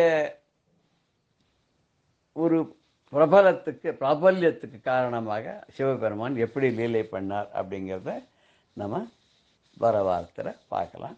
அது வரைக்கும் ஜெய் ஜெயசங்கர, ஹரஹர சங்கர, ஸ்ரீ குருபியோ நம. ராம் ராம். பெரியவா சரணம். இந்நிகழ்ச்சியின் அடுத்த பகுதி நாளை மாலை இதே நேரத்தில் ஒளிபரப்பாகும். பெரியவா சரணம். பெரியவா சரணம். அடுத்த நிகழ்ச்சி மகா பெரியவா மகிமை உபன்யாசம். வழங்குபவர் பிரம்மஸ்ரீ கணேச சர்மா அவர்கள். நித்யம் சுத்தம் நிராகாரம் நிராபாசம் நிரஞ்சனம் நித்யபோதம் சிதானந்தம் குரும் பிரம்ம நமாம்யகம். காஞ்சி மகாபிரிவா 1962 வருஷம் இளையாத்தங்குடிங்கிற இடத்துல இருந்தா. இந்த இளையாத்தங்குடியில தான் பெரியவாளோட பரமேஷ்டி குருவோட அதிஷ்டானம் இருக்கு அப்படிங்கிறத பார்த்தோம். அந்த 1962 வருஷம் சாதுர்மாசியம்லாம் அங்கே பண்ணுறதே ஒரு முக்கியமான நிகழ்வு நிகழ்ந்தது. என்ன அப்படின்னா, இதுக்கு முன்னால நமது தேசத்துல அது மாதிரி ஒரு நிகழ்ச்சி நடந்ததில்லை. அப்படி ஒரு நிகழ்ச்சி அது என்னன்னா, அகில பாரத கலாச்சார மாநாடு ஒன்று நடத்தினா. அகில பாரத வேதாகம சில்ப சதத் வியாச ஆகம பாரத சில்ப கலா சதஸ் அப்படின்லாம் ஒரு பெரிய பேரோட அந்த சில்ப சதஸ் நடத்தினா. ஆகம சில்ப சதஸ் எதுக்கு நடத்தினா அப்படின்னா, அந்த காலகட்டங்களில் நமது பிராச்சீனமான பாரத தேசத்துக்கு உண்டான கலைகள்லாம் ரொம்ப க்ஷீணிச்சு போயிருந்தது. அந்த கலைஞர்களுக்கெல்லாம் ஆதரவு இல்லாத இருந்தது. குறிப்பாக சொல்லணும் அப்படின்னா, சில்பக்கலை வல்லுநர்களான ஸ்தபதிகளுக்கெல்லாம் தொழில் இல்லாத இருந்தது, பொழப்பு இல்லாத இருந்தது. ஏன்னா புதுசாக ஒன்றும் கோவில் கட்டல, அது இல்லை இது இல்லை, இப்படிலாம் கும்பாபிஷேகம் இல்லை, இது மாதிரிலாம் ஒரு காலதேசம் இருந்ததுனால அவளுக்கு ஒரு ஜீவனத்துக்கு என்ன பண்ணுறதுன்னு தெரியல. அவளுக்கும் இந்த சில்ப சாஸ்திரத்தை விட்டால், இந்த காரியத்தை விட்டால் வேற ஒன்றும் பண்ண தெரியல. வேற எந்த தொழிலுக்கு போக முடியும்? அவளுக்குன்னு உள்ள குலத்தொழிலை பண்ணியிருந்தா அதுக்கு காரியம் இல்லை அப்படின்னாக்கா என்ன பண்ண முடியும்? ஜீவனத்துக்கு கஷ்டமாக போயிடும். அப்படிலாம் அவள்லாம் கஷ்டப்பட்டுருந்தா. இன்னும் பல கலைஞர்கள் கஷ்டப்பட்டதுனாலே தங்களோட சந்ததிகளுக்கு அதெல்லாம் சொல்லி கொடுக்காத, சிஷ்யாலாம் தயார் பண்ணாத அந்த கலைகள் எல்லாமே நலிஞ்சு போயிடுற அளவுக்கு இனிமேல் அழிஞ்சே போயிடும் அப்படிங்கிற ஒரு ஸ்திதியெல்லாம் வந்தது, ஒரு துர்தேசம் வந்தது. காரணம் நமக்கு மேல்நாட்டு மோகம். இதுக்கு பல காரணங்கள் இருக்கு. அதில் இதெல்லாமும் ஒன்றும். இது எல்லாமே சேர்ந்துன்னு இந்த கலியோட பிரபாவம்னு மொத்தத்தில் சொல்லலாம். நம்மளது பிராச்சீனமான இந்த தெய்வீகமான நம்ம கலைகள்லாம் ஆயக்கலைகள் 64 அப்படின்லாம் சொல்கிறோம். நம்ம தேசம் பாரத தேசம்னா எது பெரிய பெருமையோ, எதை பார்த்து மற்ற தேசத்துக்காரெல்லாம் இங்கே பிரமிச்சு போய் வராளோ அது அத்தனைக்கும் ஒரு சிரமதசை வந்தது. இதுலேருந்தெல்லாம் அதை மீட்டு நமது புராதன பாரத பழமையெல்லாம் பழையபடி பிரகாசிக்கணும், அந்த கலைஞர்களுக்கெல்லாம் ஒரு ஊக்கம் கொடுக்கணும், புத்துயிர் கொடுக்கணும் இந்த கலைகளுக்கெல்லாம் அப்படிங்கிறதுக்காக தான் இந்த ஆகம சில்ப சதஸ் அப்படிங்கிறது ஒரு மாநாட்டை கூட்டினா. அதுக்கு முன்னால தேசத்தில் அப்படி நடந்ததில்லை. அப்படி பெரியவா 62ஆம் வருஷம் ஆரம்பித்து இளையாத்தங்குடியில் ஆரம்பித்தது. அதில் பார்த்தீங்கன்னா பல நிகழ்ச்சிகள் நடந்தது, பல நாட்கள் நடந்தது. அதில் எல்லா கலைஞர்களையும் கூப்பிட்டு அவளுக்கு உண்டான விஷயங்கள்லாம் அவள் சொல்லி காமிக்கணும், அதோட பெருமையெல்லாம் சொல்லணும். இதை எல்லா ஜனங்களும் புரிஞ்சுக்கணும், முதல்ல அவள் எல்லாரும் தெரிஞ்சுக்கணும் அப்படிங்கிறதுக்காக பண்ணினா. இந்த நாட்டு கலைஞர்களில் இன்னும் வெளிநாட்டிலேருந்தெல்லாம் பல பேர்லாம் வந்துருந்தா. நூற்றுக்கணக்கான ஆயிரக்கணக்கான ஜனங்கள்லாம் வந்து அதுக்கு பெரிய பந்தல்லாம் போட்டு ரொம்ப விமர்சையாக நடந்தது. நாட்டில் உள்ள முதலமைச்சர்லேருந்து பல பேர்லாம் அதில் ஈடுபட்டு அதுக்குன்னு தனி கமிட்டி எல்லாம் போட்டு இந்த ஆகம சில்ப சதஸ் ரொம்ப கிராண்டாக ரொம்ப விமர்சையாக நடந்தது. அதில் எல்லா கலைஞர்களையும் கூப்பிட்டு அவளெல்லாம் கௌரவிக்கிறது, அந்த கலைகளை பற்றி எல்லாருக்கும் எடுத்து சொல்கிறது, இது மாதிரிலாம் காரியங்கள்லாம் நடந்தது. அதில் பார்த்தீங்கன்னா கிராமிய கலைகளுக்கெல்லாம் ஒரு புத்துயிர் கொடுக்கணும் அப்படிங்கிறதுக்காகவே பெரியவா பல விஷயங்கள் பண்ணா. அதில் பொம்மலாட்டம் உண்டு, கரகாட்டம் உண்டு, இந்த மெலட்டூர் நாட்டிய நாடகம் அப்படின்னு சொல்லுவா, அது மாதிரி கலைகள் அதெல்லாம் பார்த்தா ரொம்ப ஆச்சரியமாக இருக்கும். அங்கங்கே கிராமத்தில் சின்ன சின்னதாக நடக்கிறாப்புல இருக்கே வழிய அதோட பெருமைகள்லாம் போய் நேர பார்த்தா ஆச்சரியமாக இருக்குது. ஒரு பரத சாஸ்திரம் அப்படிங்கிறோம். இந்த பரத சாஸ்திரத்துக்கெல்லாம் எப்படி ஒரு பெருமை கொடுக்குறாப்புல இந்த மெலட்டூர் நாட்டிய நாடகம்லாம் நடந்துட்டுருக்கு அப்படின்னு பார்க்குறோம். மெலட்டூர், சாலியமங்கலம், அது மாதிரி தஞ்சாவூர் ஜில்லாவில் பல இடங்கள்ல அது மாதிரிலாம் நடந்துட்டுருக்கு. அதெல்லாம் வந்து பண்ண வச்சா. வில்லுப்பாட்டு, கரகாட்டம், இன்னும் பல விஷயங்கள் இருக்குது. பொம்மலாட்டம், இந்த பொம்மலாட்டம் அப்படிங்கிறது எவ்வளோ பெரிய தத்துவ ரீதியானது. பொய்க்கால் குதிரை ஆட்டம், இதெல்லாம் பார்த்துரும். இதெல்லாம் பெரியவா எப்படி சொல்லியிருக்கான்னா ரொம்ப ஆச்சரியமாக சொல்லியிருக்கா. இதோட பெருமையெல்லாம் பொய்க்கால் குதிரை அப்படிங்கிறதுக்கு பெரியவா வியாக்கியானம் பண்ணுறா. அந்த பொய்க்கால் குதிரை அப்படி பார்த்தீங்கன்னா ஒரு குதிரை மாதிரி பொம்மை மாதிரி இருக்கும், அதில் ஒரு ஆள் உள்ளுக்குள்ளே இருப்பார். அவரை பார்த்தாக்க ஆடுவர், இந்த குதிரையும் இப்படி ஓடுறாப்புல இருக்கும், அவர் அது மேலே உட்காந்து சவாரி பண்ணுறாப்புலாம் ஆட்டம்லாம் ஆடுவா. அது பொய்க்கால் குதிரை ஆட்டம் அப்படின்னு பேர். இது ஏதோ ஒரு கிராமிய கலை மாதிரி இருக்கும் இல்லையோ, ஒரு படிப்பறிவு இல்லாத ஒரு கிராமத்து ஜனங்கள் பண்ணுறாப்புல தான் இருக்குது.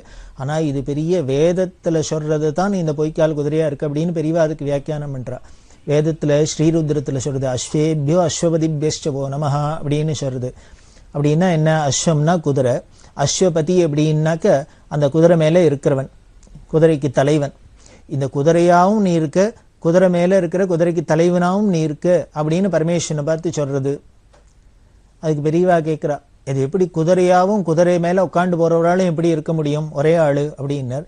இப்படி குதிரையாகவும் இருக்கிற, குதிரைக்கு மேலே உட்காந்து போகிற சவாரி பண்ணுறவனாவும் ஒரே ஆள் தான் இருக்காங்கிற இந்த வேதம் சொல்கிற தத்துவத்தை நமக்கு வியாக்கியானமாக காமிக்கிறதா இந்த பொய்க்கால் குதிரை ஆட்டம்.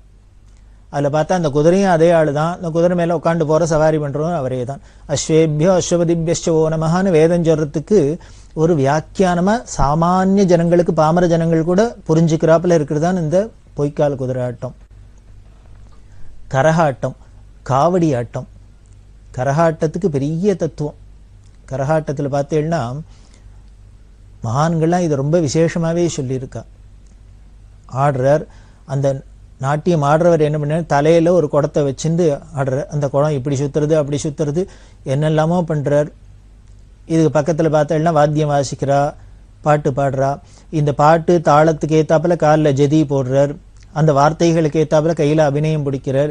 இப்படி சுற்றி ஆடுறார், அப்படி சுற்றி ஆடுறார், உட்காண்டாடுறார், ஏந்தினார். இப்படி பல விதத்தில் ஆடினா கூட அந்த தலையில் வச்சுன்னுக்கிற அந்த குடம் கரகம் கீழே விழாத ஆடணும். இதான அதோட சாமர்த்தியம். இது எப்படி இருக்கு அப்படின்னா, இந்த ஒரு பிரபஞ்சத்தில் வாழ்க்கையில் நாம் மனுஷனாக பிறந்தவன் எப்படி இருக்கணுங்கிற லட்சியத்தை அது காமிக்கிறது.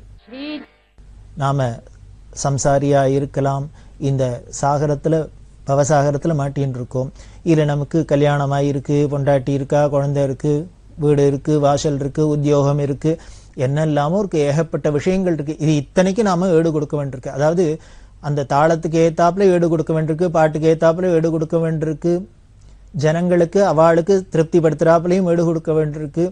இத்தனையெல்லாம் பண்ணினா கூட தலையில் வச்சுருக்கிற குடம் மட்டும் கீழே விழுந்துராதுங்கிற லட்சியத்திலேயே குறியாக இருக்க வேண்டியிருக்கவர். இவர் பாட்டை காதில் வாங்கிட்டு அபிநயம் பண்ணினாலும், தாளத்தை காதில் வாங்கிட்டு இவர் காலில் ஜதி போட்டாலும், இப்படி சுற்றினாலும் அப்படி சுற்றினாலும் இவரோட சிந்தனை முழுக்கலும் எதுலேயே இருக்குன்னார், குடம் கீழே விழுந்துராத இருக்கணுமேன்னு இருக்கும் இல்லையோ. அதை மாதிரி தான் நாமளும் இந்த மனுஷ வாழ்க்கையில் எப்படி ஈடுபட்டு, கிரகஸ்தனாக இருந்தாலும் சரி, எப்படி இருந்தாலும் சரி, வாழ்க்கையில் ஈடுபட்டு என்ன காரியம் பண்ணினாலும் நம்மளோட லட்சியங்கிறது எப்படி இருக்கணும்னர், அந்த ஆடுறவனுக்கு தலையில் இருக்கிற அந்த குடத்திலேயே கருத்து இருக்கிறாப்புல நமக்கு இந்த ஆத்மாலேயே கருத்து இருக்கணும். அதாவது என்ன, இந்த ஆத்மா கீழே விழுந்துடப்படாது, குடம் கீழே விழுந்துடப்படாதுங்கிறாப்புல நாம் எடுத்த இந்த ஜென்மா வீணாயிடப்படாது, மோட்சத்துக்கு போயிடணும். இந்த மோட்சமே லட்சியமாக இருக்கணும். அதுக்காக இந்த மோட்சமே லட்சியமாக இருக்கணுங்கிறதுக்காக இனிமேல் காட்டில் போய் உட்காந்துருக்கணுங்கிற அவசியம் இல்லை. இந்த சம்சாரத்துக்குள்ளே இருந்துனே இத்தனைக்கும் ஈடு கொடுத்துட்டே அதையும் ஜெயிக்கணும். அதுதான் சாமர்த்தியம். அதை காமிக்கிறது தான் இந்த கரகாட்டம், இந்த காவடி ஆட்டம். இது மாதிரி எல்லாமே பல இந்த கிராமிய கலைகள் எல்லாமே அப்படி தான் சொல்லப்பட்டிருக்கு. பெரிய பெரிய தத்துவார்த்தங்கள் தான் நமக்கு ஜனரஞ்சகமான கலைகள் மூலமாக நமக்கு நிரூபணம் பண்ணப்படுது. அதெல்லாம் தெரிஞ்சுட்டு தான் பெரியவா என்ன பண்ணால் இதோட பெருமையெல்லாம் உலகத்துக்கு எடுத்து காமிக்கணும். நாம மட்டும் தெரிஞ்சுட்டா போறாது, உலகமே தெரிஞ்சுக்கணும்.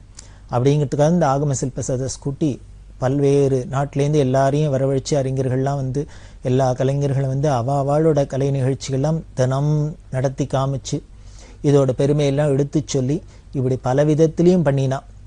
வில்லுப்பாட்டு அப்படின்னு ஒன்றும், அந்த வில்லுப்பாட்டில் பாரத கதையெல்லாம் சொல்கிறது. பெரியவா ரொம்ப ரசிக்கிறது. நமது தேசம் காலங்காலமாக இப்படி தர்ம வழியிலேயே எல்லா ஜனங்களுக்கும் ஒரு தர்ம சிந்தனையோட நல்ல வழியிலே இருந்ததுக்கு காரணம் மகாபாரதம்ங்கிற ஒரு கதை. இந்த மகாபாரதம்ங்கிறது பெரிய இதிகாசம், வியாசாச்சாரியால் பண்ணினது. அதில் பார்த்தேன்னா இனிமேல் வாழ்க்கைக்கு வேணுங்கிற அத்தனையுமே குமிஞ்சு கிடக்கு. மனுஷன் எப்படி இருக்கணும், ஒரு தர்மபுத்திரர் மாதிரி இருக்கணும். மனுஷன் எப்படி இருக்கக்கூடாது, ஒரு துரியோதனன் மாதிரி இருக்கக்கூடாது. ஒரு ஸ்திரீகள்னா எப்படி இருக்கணும், இப்படி இருக்கணும். ஒரு ஸ்திரீகள்னா எப்படி இருக்கக்கூடாது, இவாளை மாதிரி இருக்கக்கூடாது. இப்படி எதெல்லாம் எப்படிலாம் இருந்தால் நல்லது, எப்படிலாம் இருந்தால் கெடுதல், எப்படிலாம் இருக்கணும், எப்படிலாம் இருக்கப்படாது, இப்படி பல விஷயங்களும் நமக்கு சொல்கிறது இந்த மகாபாரதம்ங்கிறது. நமது பாரத தேசத்தில் இதுக்கு என்ன பண்ணியிருக்கா ராஜாக்கள்லாம் அப்படின்னார், கோவில் தானே நமக்கு எப்பொழுதுமே நம்மளோட கலாச்சாரத்துக்கோ நம்ம வாழ்க்கைக்கோ நமக்கு எல்லாத்துக்குமே ஒரு கேந்திரமாக இருந்தது. நமது சனாதன மதத்தில், நமது பாரத தேசத்தில், பண்டைய பாரதத்தில். அதனால் இந்த கோவிலை சுற்றியே தானே எல்லாமே இருந்தது. இந்த கோவிலில் எப்படி சுவாமியோட சாநித்தியத்துக்காக வேத கோஷங்கள்லாம் பண்ணி பூஜையெல்லாம் பண்ணுறது ரொம்ப முக்கியம்னு ராஜாக்கள்லாம் நினச்சி அதுக்கு மானியங்கள்லாம் விட்டாலோ, அதே மாதிரி இந்த கோவிலில் தினம் பாரதம் சொல்லணுங்கிறதையும் ஒரு நியதியாக வச்சுருந்தா. இந்த பாரதம் சொல்கிறதுக்குன்னே அந்த கிராமத்தில் ஜனங்கள்லாம் கலைஞர்கள்லாம் இருந்தா. இன்னமும் கூட ஒரு சில இடத்துல இருக்கா. இது ரொம்ப குறைஞ்சின்னு வருது. இதை திருப்பி விருத்தி பண்ணணுங்கிறதுக்காக தான் இந்த ஆகம சில்ப சதஸ்லாம் பெரிவா நடத்தினது. இன்னமும் காஞ்சி காமகோடி பீடத்தோட ஆதரவில் வருஷா வருஷம் நடந்துலாம் வருது.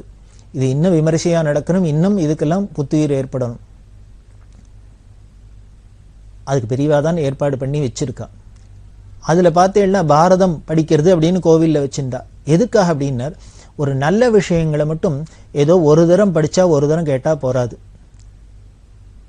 அது நல்ல விஷயங்கள்லாம் மனசில் படியறதோ பதியறதோ, அது படிஞ்சா போருமா பதிஞ்சா போருமா, அதை வாழ்க்கையில் நம்ம ப்ராக்டிஸ் பண்ணுற அளவுக்கு வரணும். அப்போ தான் நாம் நல்ல விஷயங்கள் கேட்டதோட பலன். அதுக்காகவே இந்த நல்ல விஷயங்களை எப்போதும் கேட்டுட்டே இருக்கிறது, அடிக்கடி கேட்குறது அப்படிங்கிறதெல்லாம் ஒரு சம்பிரதாயமாக வச்சுருக்கு. சார் ராமாயணம் தெரிஞ்ச கதை தானே சார், பாகவதம் தெரிஞ்ச கதை தானே சார், பெரியவா சரித்திரம் தெரிஞ்ச கதை தானே சார், பாரதம் தெரிஞ்ச கதை தானே சார், திருப்பி திருப்பி இதை எதுக்கு சார் அப்படின்னார். திருப்பி திருப்பி கேட்கணும், திருப்பி திருப்பி கேட்கணும். ஏன்னா இந்த கலியில் பார்த்தேன்னா இந்த உலகத்தில் கெட்ட விஷயங்கள் தான் எப்போதும் நாலா பக்கமும் சூழ்ந்துட்டே இருக்கு. அதுலேருந்து நாம் தப்பிச்சுக்கணும் தான் நல்ல விஷயங்களை கேட்டுட்டே இருக்கணும். அதனால் இதை திருப்பி திருப்பி கேட்க கேட்க நமக்கு லாபம் தானே வழியே நஷ்டம் கிடையாது. அதுக்காக தான் என்ன பண்ணா ராஜாக்கள்னா இதுகளுக்கெல்லாம் மானியம் கொடுத்து, இந்த பாரதம் சொல்கிறவாளுக்கெல்லாம் மானியங்கள்லாம் கொடுத்து, அவள் தினம் சாயந்தர வேளையில் இந்த பாரத கதையை சொல்லணும் அப்படின்னு. அந்த காலத்தில் எல்லா ஜனங்களுக்கும் வேற ஒன்றும் என்டர்டெயின்மெண்ட்டுக்கு விஷயம் இல்லாததுனால இந்த கோவிலுக்கு போய் சுவாமி தரிசனம் பண்ணினாப்புல ஆச்சு, பக்தியும் வளர்ந்தது. இந்த நல்ல கதையை கேட்டு தங்களோட வாழ்க்கையும் ஒரு பயனுள்ளதாக நல்ல வழியில் போகிறதுக்கும் ஒரு ஹேத்துவாக இருந்தது. அதனால் இந்த பாரதம் சொல்கிறது அப்படிங்கிற ஒரு பழக்கம் இருந்தது. தெருக்கூத்து அப்படின்பா, இந்த தெருக்கூத்தாவும் அதை நடித்து காமிக்கிறது, கதையாகவும் சொல்கிறது ரொம்ப அழகாகவே இருக்கும், ரொம்ப நல்லா இருக்கும். இந்த கிராமிய கலைகளில் நீங்கள் போய் கேட்டு பார்த்தேன்னா தெரியும், இந்த பாரத கதை அவள் சொல்கிறதும் அந்த உருக்கமும் அவள் ரொம்ப நல்லாவே இருக்கும், நம்ம மனசை தொடராப்பில் தான் இருக்கும். அந்த பாரதத்துக்கு உண்டான இந்த ஆகம சில்பசஸில் அந்த தெருக்கூத்துக்கெல்லாம் புத்துயிர் கொடுக்கணும் அப்படின்னா அதில் வில்லுப்பாட்டு அப்படின்னு ஒரு நிகழ்ச்சி. இந்த வில்லுப்பாட்டு மூலிமா, அதாவது ஒரே விஷயமா இருந்தால் கூட அதை பல தினசில் சொன்னோம்னாக்க நமக்கு ஜனங்களுக்கு ஒரு அட்ராக்ஷனோட அதில் ஒரு ஆகர்ஷணம் இருக்கும். அதுக்காக தான் இந்த வில்லுப்பாட்டு மூலிமா கதைகள்லாம் சொல்கிறது. இந்த வில்லுப்பாட்டு அப்படிங்கிறது ரொம்ப அபூர்வமான ஒரு விஷயம். அந்த வில்லுப்பாட்டு கலைஞர்களில் ஒருத்தர் சுப்பு ஆறுமுகம் அப்படின்னு ஒரு பெரிய கலைஞர், ரொம்ப பிரபலமான கலைஞர். அவருக்கு ஏற்பட்ட அனுபவம், அவர் பெரியவாள்கிட்ட ரொம்ப பரமபக்தி, பெரியவாள்கிட்ட ஒரு சமயம் பேசிட்டு இந்த ஆகம சில்ப சதஸில் அதுக்கு பிறகு தொடர்ந்து பல வருஷங்கள் நடந்துட்டு இருக்கு இந்த ஆகம சில்ப சதஸ்.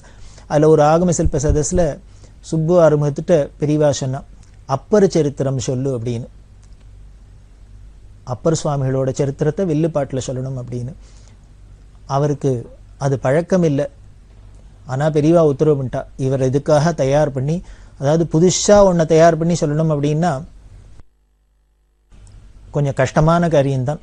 ஆனாலும் கஷ்டமான காரியம்னாலே ஒரு சிரமப்பட்டு ஒரு காரியம் சாதிச்சாலே தானே அதுதானே பெரிய சாதனை, அதில் ஒரு சந்தோஷம் இருக்குமே.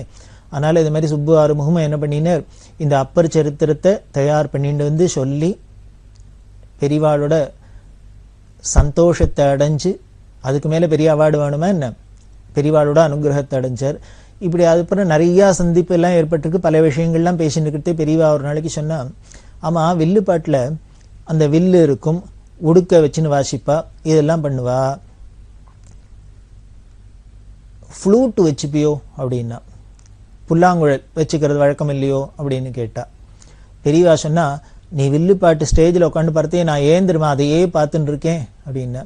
அதாவது நம்ம கதை சொன்னால் கேட்டுட்டு தான் இருப்போம், ஏன் பார்த்துட்டு இருக்காருன்னா பெரியவா சொல்கிறா, அந்த நீ கையில் மேடையில் வச்சுருக்க அந்த வில்லை பார்த்தாக்க ராமரோட ஞாபகம் வருது, கூட பக்கவாத்தியமாக வசிக்கிற உடுக்கு, இந்த உடுக்கை பார்த்தாக்க டமருகத்தை பார்த்தாக்க பரமேஸ்வரன் ஞாபகம் வருது, பரமேஸ்வரன் கையில் தானே இருக்குது.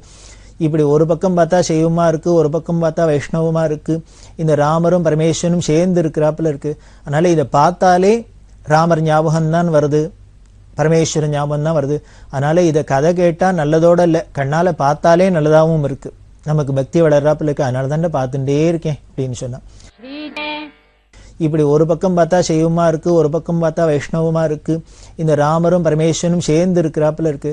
அதனால இதை பார்த்தாலே ராமர் ஞாபகம் தான் வருது, பரமேஸ்வரன் ஞாபகம் தான் வருது. அதனால இதை கதை கேட்டா நல்லதோட இல்லை, கண்ணால பார்த்தாலே நல்லதாகவும் இருக்கு, நமக்கு பக்தி வளர்றாப்புல இருக்கு, அதனால தானே பார்த்துட்டே இருக்கேன் அப்படின்னு சொன்னான். இது அவருக்கு ரொம்ப சந்தோஷமா இருந்தது. அப்பதான் கேட்டா, ஆமா புல்லாங்குழல் வச்சுக்கிறது இல்லையோ அப்படின்னு. உடனே அவர் திருநெல்வேலிக்காரர், அவர் சொன்னார், எங்க திருநெல்வேலிக்காரெல்லாம் இந்த புல்லாங்குழல் வடக்குத்தி வாத்தியம்னு அதை வச்சுக்கிறது இல்லைன்னா. உடனே பெரியவா சிரிச்சுட்டே சொல்றா, ஆமா ஆமா அது நார்த் இந்தியன் வாத்தியம்தான், கிருஷ்ணரோட வாத்தியம் தானே அப்படின்னு. இது சுருக்குன்னு மனசுல தச்சுது, பதிஞ்சுது சுப்புவார் முகத்துக்கு. அவர் சொல்லுவார், நமக்கு வடக்கு திக்கு கிழக்கு மேற்குன்னு திசையில போய் மயங்கி இருக்கோம், ஆனா பெரியவா எதுல ரமிச்சிருக்கான்னு எல்லா இடத்துலையும் ஈஸ்வரனை, சர்வ வியாபகமான அந்த ஈஸ்வரனை பார்த்து பார்த்து எங்கேயும் அவனோட நினைப்பாவே இருக்கிறதுனால, எப்பொழுதும் அவன் நினைப்பா இருக்கிறதுனால எதை பார்த்தாலும் அவருக்கு ஈஸ்வர ஞாபகம் தான் வருது. நமக்கு ஏதோ திக்குல மயங்கின்னு இருக்கோம், திசையில மயங்கின்னு இருக்கோம், மேற்குங்கிறோம் கிழக்குங்கிறோம் தமிழன்கிறோம் தெலுங்குங்கிறோம், என்னெல்லாமோ இப்படிலாம் சண்டை போட்டுன்னு இதெல்லாம் மயங்கிறதுனால நமக்குள்ள சண்டை சச்சரவு விரோதம் தான் வருதே வழியே ஒன்றும் ஒத்துமை வரல. ஆனா மகான்களுக்கு எப்படி இருக்குன்னு எல்லாத்துலயும் ஈஸ்வரனை பார்க்கறதுனாலே, இந்த பக்தி இருக்கிறதுனாலேயே அவளுக்கு எதுலேயும் விருப்பு வெறுப்பு இல்லாத இருக்கு, தேசம் இல்லாத இருக்கு அப்படின்னு அவர் ரொம்ப சந்தோஷப்பட்டார். அப்ப பெரியவா சொன்னாலும் அதையும் சேர்த்துட்டீங்கன்னா கிருஷ்ணரும் ஞாபகப்படுத்துறாப்புல இருக்கும். வில்ல பார்த்தா ராமர் ஞாபகம் வரும், உடுக்க பார்த்தா சிவன் ஞாபகம் வரும், இப்போ ஃப்ளூட்டும் இருந்ததுன்னா கிருஷ்ணர் ஞாபகம் வரும். இதுக்கு மேல ஒரு கலையில ஈஸ்வர ஸ்மரணையை கொண்டு வரத்துக்கு வேற என்ன பண்ணணும் அப்படி எல்லாம் சொல்ல அவர் ரொம்ப மனசு உருகி சொல்லுவார். பெரியவா அது சொன்னத்திலேருந்து அதுக்கப்புறம் ஃப்ளூட்டும் வச்சுட்டாதான் இந்த வில்லு பாட்டுக்கு இன்னும் சம்பூர்ணமா ஆறுது, பரிபூர்ணமா ஆறாப்புல இருக்கு அப்படி எல்லாம் சொல்லுவார். இது பெரியவாளோட மனோபாவத்தை காமிக்கிறது, அவளோட சமதிருஷ்டியை காமிக்கிறது, எதுலேயும் அந்த அழகை எப்படி ரசிக்கணும், எப்படிலாம் நாம அனுபவிக்கணும் அப்படிங்கிறது காமிக்கிறது.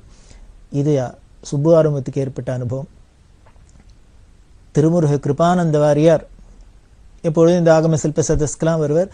அவர் தன்னோட அறிவு புலமையினால உபன்யாசங்கள்லாம் பண்ணி ஜனங்கள்லாம் சந்தோஷப்படுத்துவார். அப்படி ஒரு தரம் வந்திருக்கிறதே பெரியவா முதல்ல பெரியவாளை தரிசனம் உண்டு, அப்புறம் அவா நிகழ்ச்சியில் அவளுக்கு என்ன டைம் கொடுத்துருக்காளோ அதில் போய் பண்ணுவாள். அப்படி வந்திருக்கிறதே பெரியவா கேட்டா, என்ன சொல்ல போறேள் அப்படின்னு கேட்டா வாரியார்ட்ட. இன்னைக்கு என்ன விஷயம் சொல்றதா இருக்கேள் அப்படின்னு கேட்டோடனே வாரியார் என்ன பண்ணினார், பெரியவா அப்படி கேட்கறதையே மனசுல ஏதானு வச்சுன்னு இருக்கலாம், அதனால அவர் என்ன பண்ணினார், பெரியவா என்ன சொல்றாளோ அதை வேணா சொல்றேன் அப்படின்னு. அதாவது நாம ஒன்று தயார் பண்ணிட்டு போய் ஒரு இடத்துல சொல்றோம், இருந்தா கூட இப்படி ஒருத்தர் கேட்டாலே அவளுக்கு ஏதானே இதை சொல்லலாம் அதை சொல்லான்னு சஜஷன் வச்சுட்டு இருக்காளோ அப்படின்னு கெட்டிக்காராளா இருந்தால் யூகிச்சுன்னு விடுவாளோ, இல்லை மாதிரி வாரியார் யூகிச்சுன்னு என்ன பண்ணார், பெரியவா ஏதானு சொல்ல சொன்னா அப்படி அதை வேணா சொல்றேன் அப்படின்னு. உடனே பெரியவா சொன்னா திருப்பாயை பத்தி சொல்லுங்களே அப்படின்னு. இதை எதிர்பார்க்கல வாரியார். உடனே அவர் சொன்னார், அது வைஷ்ணவ கிரந்தம், எனக்கு பரிச்சயம் இல்லைன்னு. அவர் ரொம்ப சுத்த செய்வர், அதுவும் முருகபக்தியில திளைச்சவர், இந்த திருப்பாவையில எனக்கு பரிச்சயம் இல்லை அப்படின்னு. உடனே பெரியவா சிரிச்சினே சொல்றா, அதையும் பரிச்சயப்படுத்திக்கணும், அதுக்காக தான் சொல்லுங்கன்னு சொன்னேன். இதை வாரியார் ரொம்ப ஸ்லாகிச்சு உயர்வா சொல்லி எனக்கு இது ஒரு பெரிய படிப்பினையா இருந்தது, பாடமா இருந்தது. அதாவது நாம எப்படி ஏதோ ஒரு கணத்து தவளை மாதிரி ஒண்ணுக்குள்ளேயே இருக்கக்கூடாது, எல்லாத்தையும் தெரிஞ்சுக்கணும், எல்லா விஷயத்திலையும் நாம அதுல உள்ள நல்லத்தை கிரகிச்சுக்கணும் அப்படிங்கிறதுக்கு இது ஒரு உபதேசமா எடுத்துட்டேன் அப்படின்னு சொல்லிட்டு அதுக்கப்புறம் தான் நான் திருப்பாய் முதலான வைஷ்ணவ கிரந்தங்கள்லாம் பிரவேசிக்க ஆரம்பிச்சேன். பெரியவா சொன்னா அதெல்லாம் பிரவேசிச்சு பார்த்தா தெரியும் எப்படி இல்லாம சொல்லியிருக்க. அதாவது எல்லா மகான்களோட பாவமும் பக்தியும் ஒன்னா தானே இருந்திருக்கு. அவளோட உபாசன மூர்த்தி வேணா வேறையா இருந்திருக்கலாம், ஒன்று விஷ்ணுவா இருந்திருக்கலாம், சிவனா இருந்திருக்கலாம், அம்பாளா இருந்திருக்கலாம், முருகனா இருந்திருக்கலாம், கணபதியா இருந்திருக்கலாம். ஆனா பக்திங்கிறது அந்த பாவம்ங்கிறது எல்லா இடத்துலையும் ஒன்னாதான் இருக்கும். அந்த பாவம் பக்திங்கிறது நமக்கு ஒன்னா இருந்துருத்துனா மற்ற பேதங்கள்லாம் தெரியாது. அந்த ராகத்வேஷம் போயிடும், தானே போயிடும். போனாதான் நமக்கு நிஜமாவே பக்தின்னு ஒத்துக்கலாம். அதுதான் பக்தி. பக்தி வந்துடுத்துனா நமக்கு என்னென்ன எதை பார்த்தாலும் நமக்கு பிரேமையாதான் இருக்கும், ஆனந்தமாதான் இருக்கும் அப்படின்னு சொல்லி வாரியா ரொம்ப அதை சந்தோஷமா பெருமையா சொல்லியிருக்கார். தன்னோட வாழ்க்கையில இது ஒரு பெரிய மறக்க முடியாத நிகழ்ச்சி. பெரியவா திருப்பாவை நீ பரிச்சயப்படுத்திக்கணும், வைஷ்ணவ கிரந்தங்களையும் பரிச்சயம் வேணும் அப்படின்னு சொல்லி அதுக்கப்புறம் அதை பார்த்தா தான் ஆனந்தமாக இருக்குது. அப்புறம் பார்த்தா அன்னகிரிநாதர் சொல்கிறதோ, ஆண்டாள் சொல்கிறதோ, அவா சொல்கிறதோ எல்லாமே ஒரே மாதிரியே தான் இருக்குது அப்படின்னு தெரிஞ்சுது அப்படின்னு அவர் சொல்லுவார். இதுதான் இந்த ஆகம சில்ப சதஸ்னால உலகத்துக்கு ஏற்படுற லாபம். அது முக்கியமாச்சே. உலகத்தில் கலைகள்லாம் வளர்றது அப்படின்னா இந்த ஆயகலைகள் 64 அப்படிங்கிறோம். இந்த ஆயகலைகள் 64 நம்ம அடைய வேண்டியது என்ன? லட்சியம் ஏதோ ஒன்று இருக்குமே. அது என்ன? இந்த பக்தி தான், இந்த பிரேம தான், அன்பு தான். இதை அடையறதுக்கு தான் நாம் அப்படி பண்ணுறோம். அதுக்காக தான் சொன்னேன், பாரதியார் சொல்ற வெள்ளை தாமரை பூவில் இருப்பார், வீணை செய்யும் ஒளியில் இருப்பாள் அப்படின்னு சொல்லிட்டு அதில் அடிக்கின்றே போகிற எல்லாத்துலேயும் அந்த பராசக்தியான கலைமகளான ஈஸ்வரி தான் இருக்கார் அப்படின்னு சொல்கிறா. அப்படின்னா அப்போது எல்லா கலைகள்லையும் அந்த பராசக்தியான அந்த ஈஸ்வரன் தான் இருக்கிற அப்படின்னா அது எதுவாக இருந்தானே, எந்த கலைகளாக இருந்தால் என்ன, அது கிராமிய கலையாக இருந்தானே, நகரக்கலையாக இருந்தானே, இதுவாக இருந்தானே, பாட்டாக இருந்தானே, டான்ஸாக இருந்தானே, ட்ராமாவாக இருந்தானே, எதுவாக இருந்தானே எல்லாத்துலேயும் நமக்கு ஈஸ்வர பக்தி இருக்குமே வாழ்நாள், அதனால வளருமே. ஆனால் அதுதான் விசேஷம். அதுக்காக தான் இந்த ஆகம சில்ப சதஸ் அப்படின்னு கூட்டி அதில் எல்லாரையும் கௌரவிச்சு அந்த கலைகளுக்கெல்லாம் ஒரு புத்துயிர் கொடுத்தா.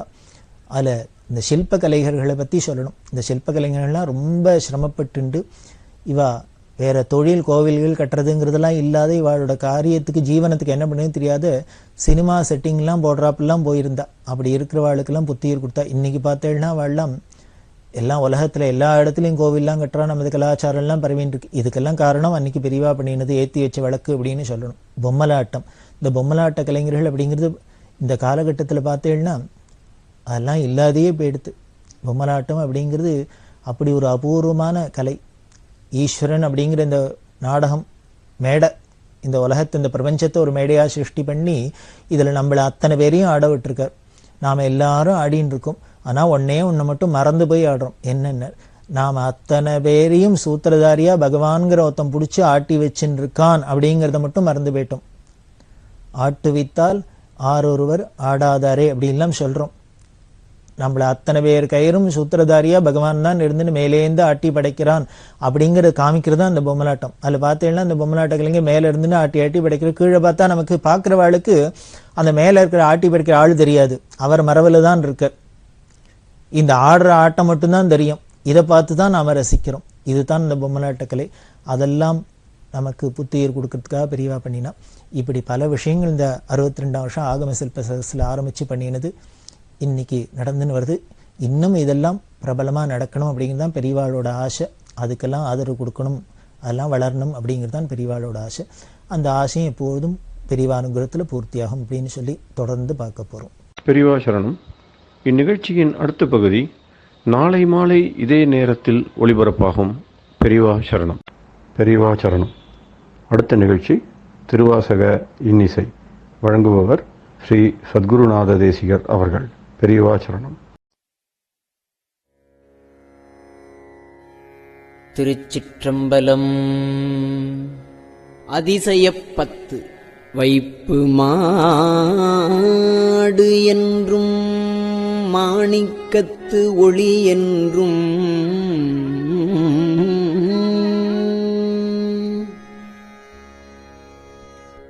மனத்திடை உருகாதே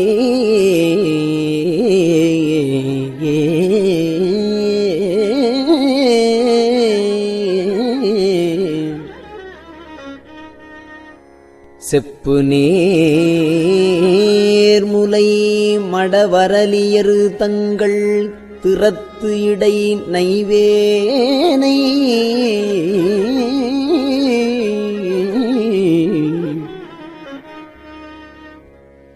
வைப்பு மாடு என்றும்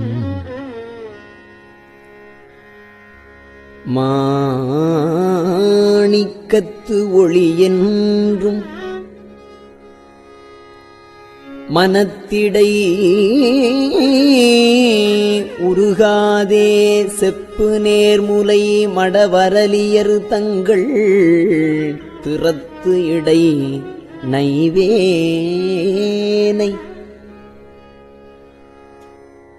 ஒப்பிலாதன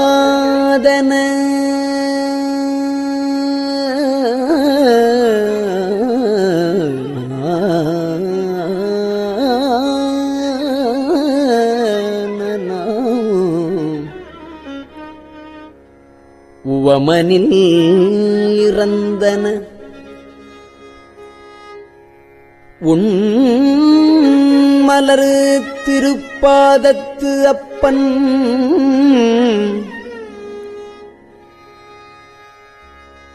ஒப்பிலாதன உவமனில் இறந்தன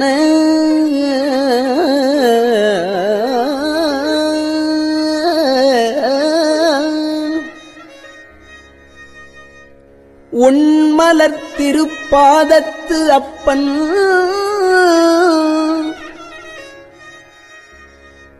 ஆண்டு தன் அடியரில் கூட்டிய அதிசயம் கண்டாமே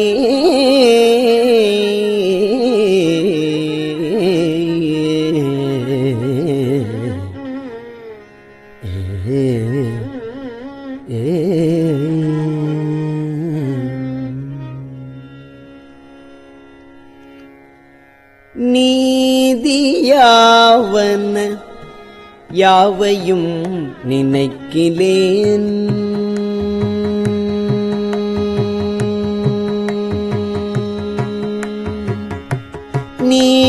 நீதியாவன யாவையும் நினைக்கிலேன் நினைப்பவரோடும் கூடேன் நீதியாவன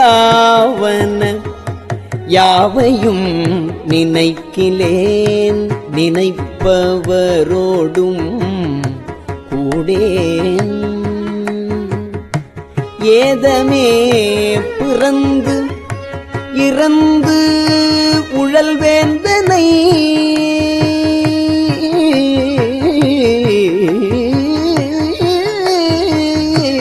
ஏதமே பிறந்து இறந்து உழல்வேந்தனை என்னடியான் என்று பாதி மாதோடும் கூடிய பரம்பரன் பாதி மாதோடும் கூடிய பரம்பரன் நிரந்தரமாய் நின்ற ஆதி பாதி மாதோடும் கூடிய பரம்பரன் நிரந்தரமாய் நின்ற ஆதி ஆண்டு தன் அடியரில் கூட்டிய அதிசயம் கண்டாமே ஆதி ஆண்டு தன் அடியரில் கூட்டிய அதிசயம் கண்டாமே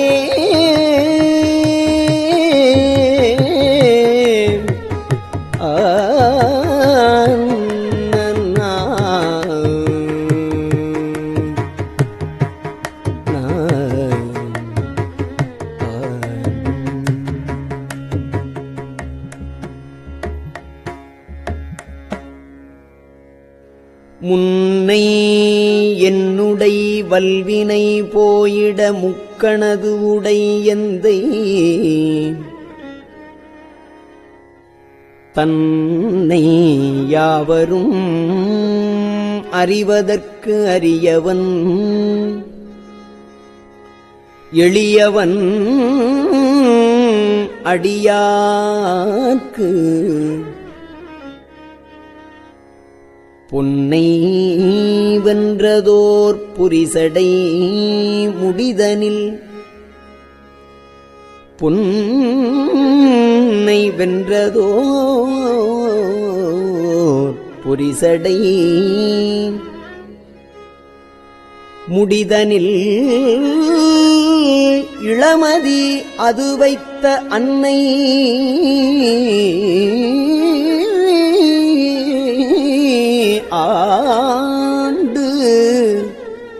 தன் அடியரில் கூட்டிய அதிசயம்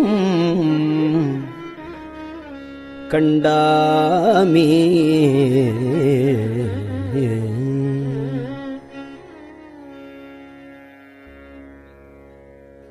பித்தன் என்று எனை உலகவர் பகருவதோர் காரணம் இது கேளீர்.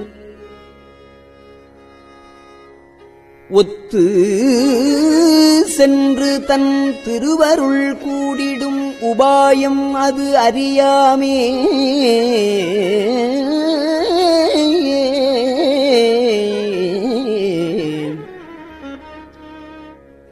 செத்து போய்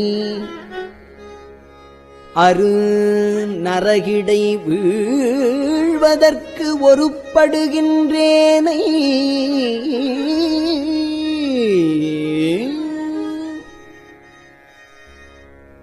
அத்தன்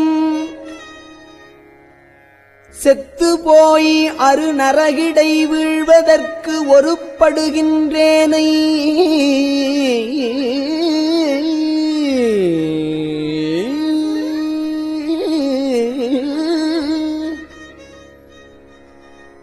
அத்தன் ஆண்டு தன் அடியரில் கூட்டிய அதிசயம் கண்டாமே.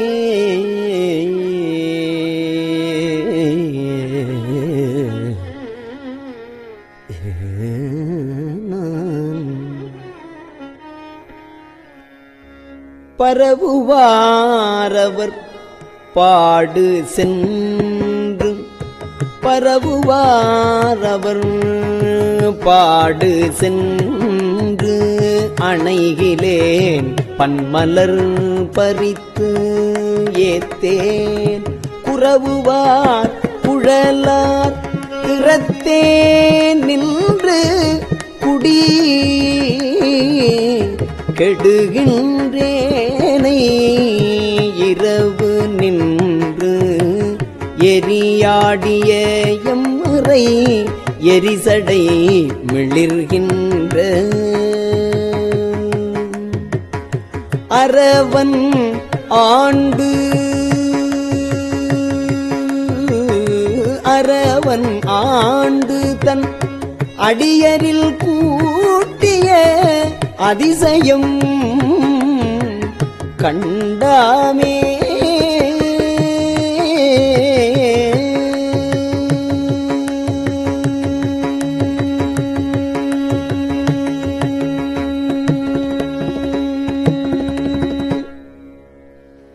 எண்ணிலேன் திருநாமம் அஞ்சு எழுத்தும் என் ஏழைமை அதனாலே அஞ்செழுத்தும் எண்ணிலேன் திருநாமம் அஞ்செழுத்தும் என் ஏழைமை அதனாலே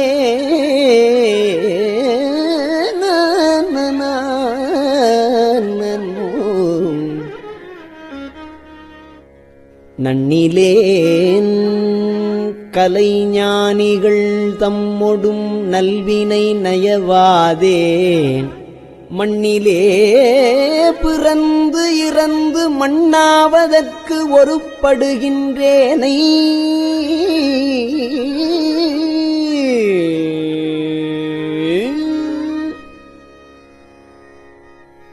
மண்ணிலே பிறந்து இறந்து மண்ணாவதற்கு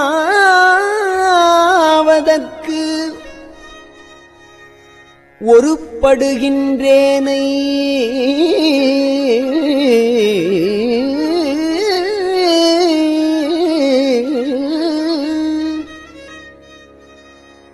அண்ணல் ஆண்டு தன் அடியரில் கூட்டிய அதிசயம் கண்டாமே.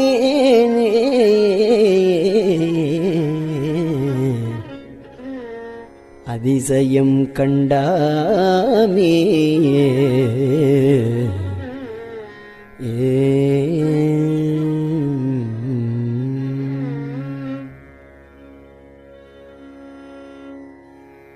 பொத்தை ஊன் சுவரு புழுப்பொதிந்து உளுத்து அசும்பு ஒழுகிய பொய்க்கூரை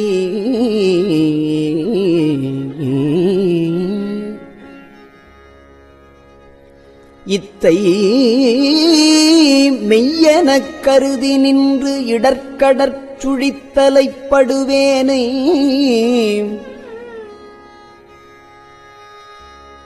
முத்து மாமணி மாணிக்க வைரத்த பவளத்தின் முழுச்சோதி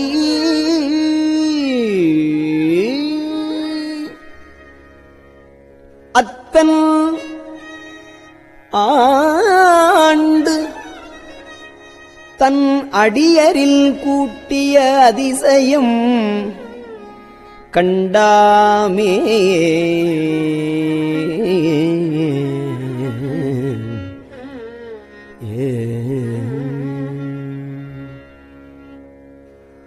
நீக்கி முன் எனை தன்னொடு நிலாவகை குரம்பையில் புகப்பெய்து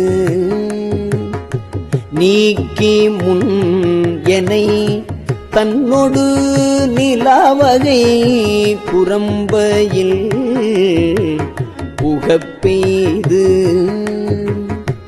நோக்கி நுண்ணிய நொடியன சொற்செய்து நுகமின்றி விழாக்கைத்து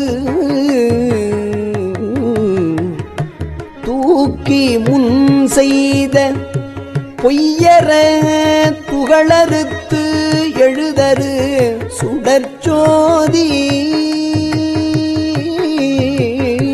தூக்கி முன் செய்த பொய்யற துகளறுத்து எழுதரு சூடற்சோதி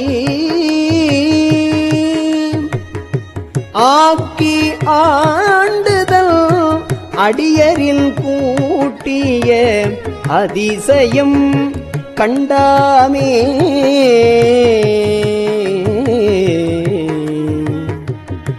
அதிசயம் கண்டாமே.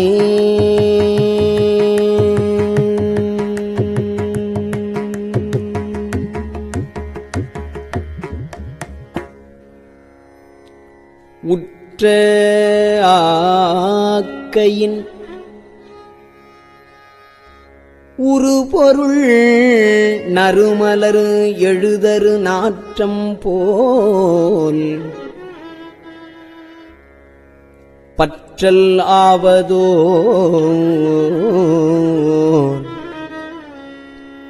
நிலையிலா பரம்பொருள் அப்பொருள் பாராதே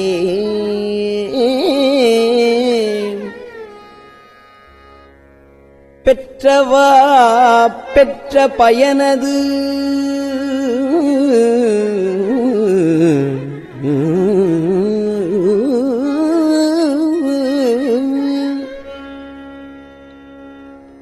பெற்றவா பெற்ற பயன் அது நுகர்ந்திடும் பித்தர் சொல் தெளியாமே. அத்தன் ஆண்டு தன் அடியரில் கூட்டிய அதிசயம் கண்டாமே.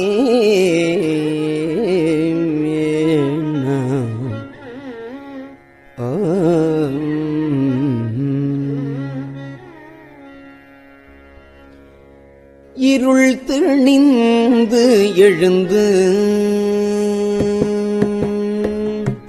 இருள் திணிந்து எழுந்து இட்டதோர் வல்வினை சிறுகுடில் இது வித்தை பொருளென கழித்து அரு நரகத்திடை விழ புக புகுகின்றேனை பொருளன கழித்து அரு நரகத்திடை விழ புகுகின்றேனை தெருளும் மும்மதில் நொடிவரை இடிதர சினப்பதத்து ஒடு செந்தி தெருளும் மும்மதில் நொடிவரை இடிதர சினப்பதத்தோடு செந்தி அருளும் மெய்நெறி பொய்நெறி நீக்கிய அருளும் மெய்நெறி பொய்நெறி நீக்கிய அதிசயம் கண்டாமே அருளும் மெய்நெறி பொய்நெறி நீக்கிய அதிசயம் கண்டாமே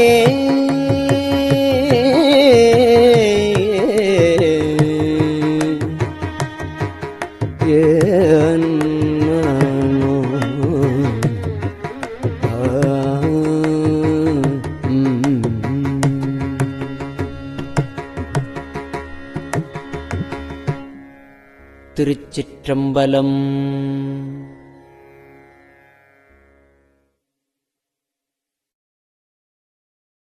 பெரியவா சரணம். இந்நிகழ்ச்சியின் அடுத்த பகுதி நாளை மாலை இதே நேரத்தில் ஒளிபரப்பாகும். பெரியவா சரணம். பெரியவா சரணம். பெரியவா வானொலியின் இன்றைய நிகழ்ச்சிகளின் நிறைவாக திருப்பொன்னூசல் வழங்குபவர் சத்குருநாத தேசிகர் அவர்கள். பெரியவா சரணம். திருச்சிற்றம்பலம். திருப்பொன்னூசல். மூன்றங்கிலங்கு நயனத்தன் மூவாத பாந்தங்கு தேவர்களும் காணாமலர் அடிகள் தேன் தங்கு தித்தித்து அமுதூரி தான் தெளிந்தங்கு ஊந்தங்கு நின்றூருக்கும் உத்தர கோசமங்கை போந்தங்கு இடை மருது பாடி குலமஞ்சை போன்றங்கு அனநடையீர் பொன்னூசலாடாமோ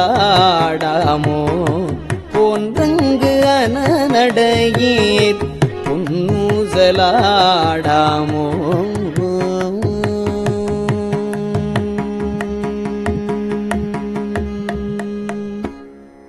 திருச்சிற்றம்பலம். கஞ்சிவய காமாட்சி தன் குழந்தாய் சங்கரரே கஞ்சிவய காமாட்சி தன் குழந்தாய் சங்கரரே குரு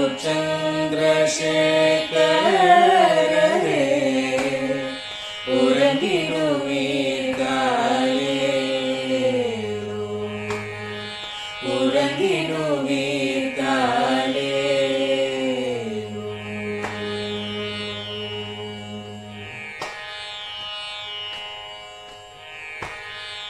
ஆதிகுரு சங்கரராய் அன்றொரு நாள் வந்தவரே அறுபத்து எட்டாகும் பீட்டபதி காலே ஏழுலகும் பூப்பவரே காப்பவரே கடப்பவரே எல்லோர்க்கும் அருள்பவரே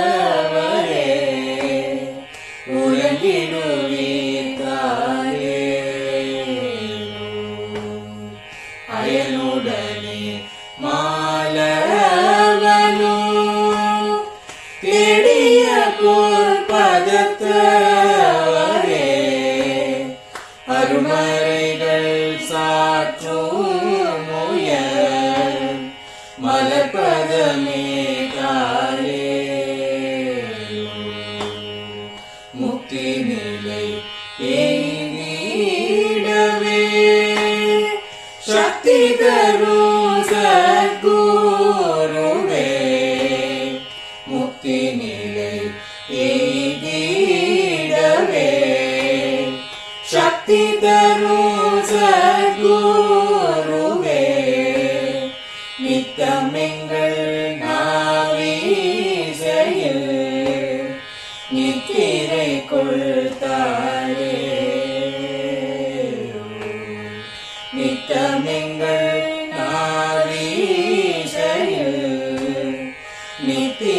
கொள்காலே இத்தமிழ்கள் நாவீசையில் நித்திரை கொள்காலே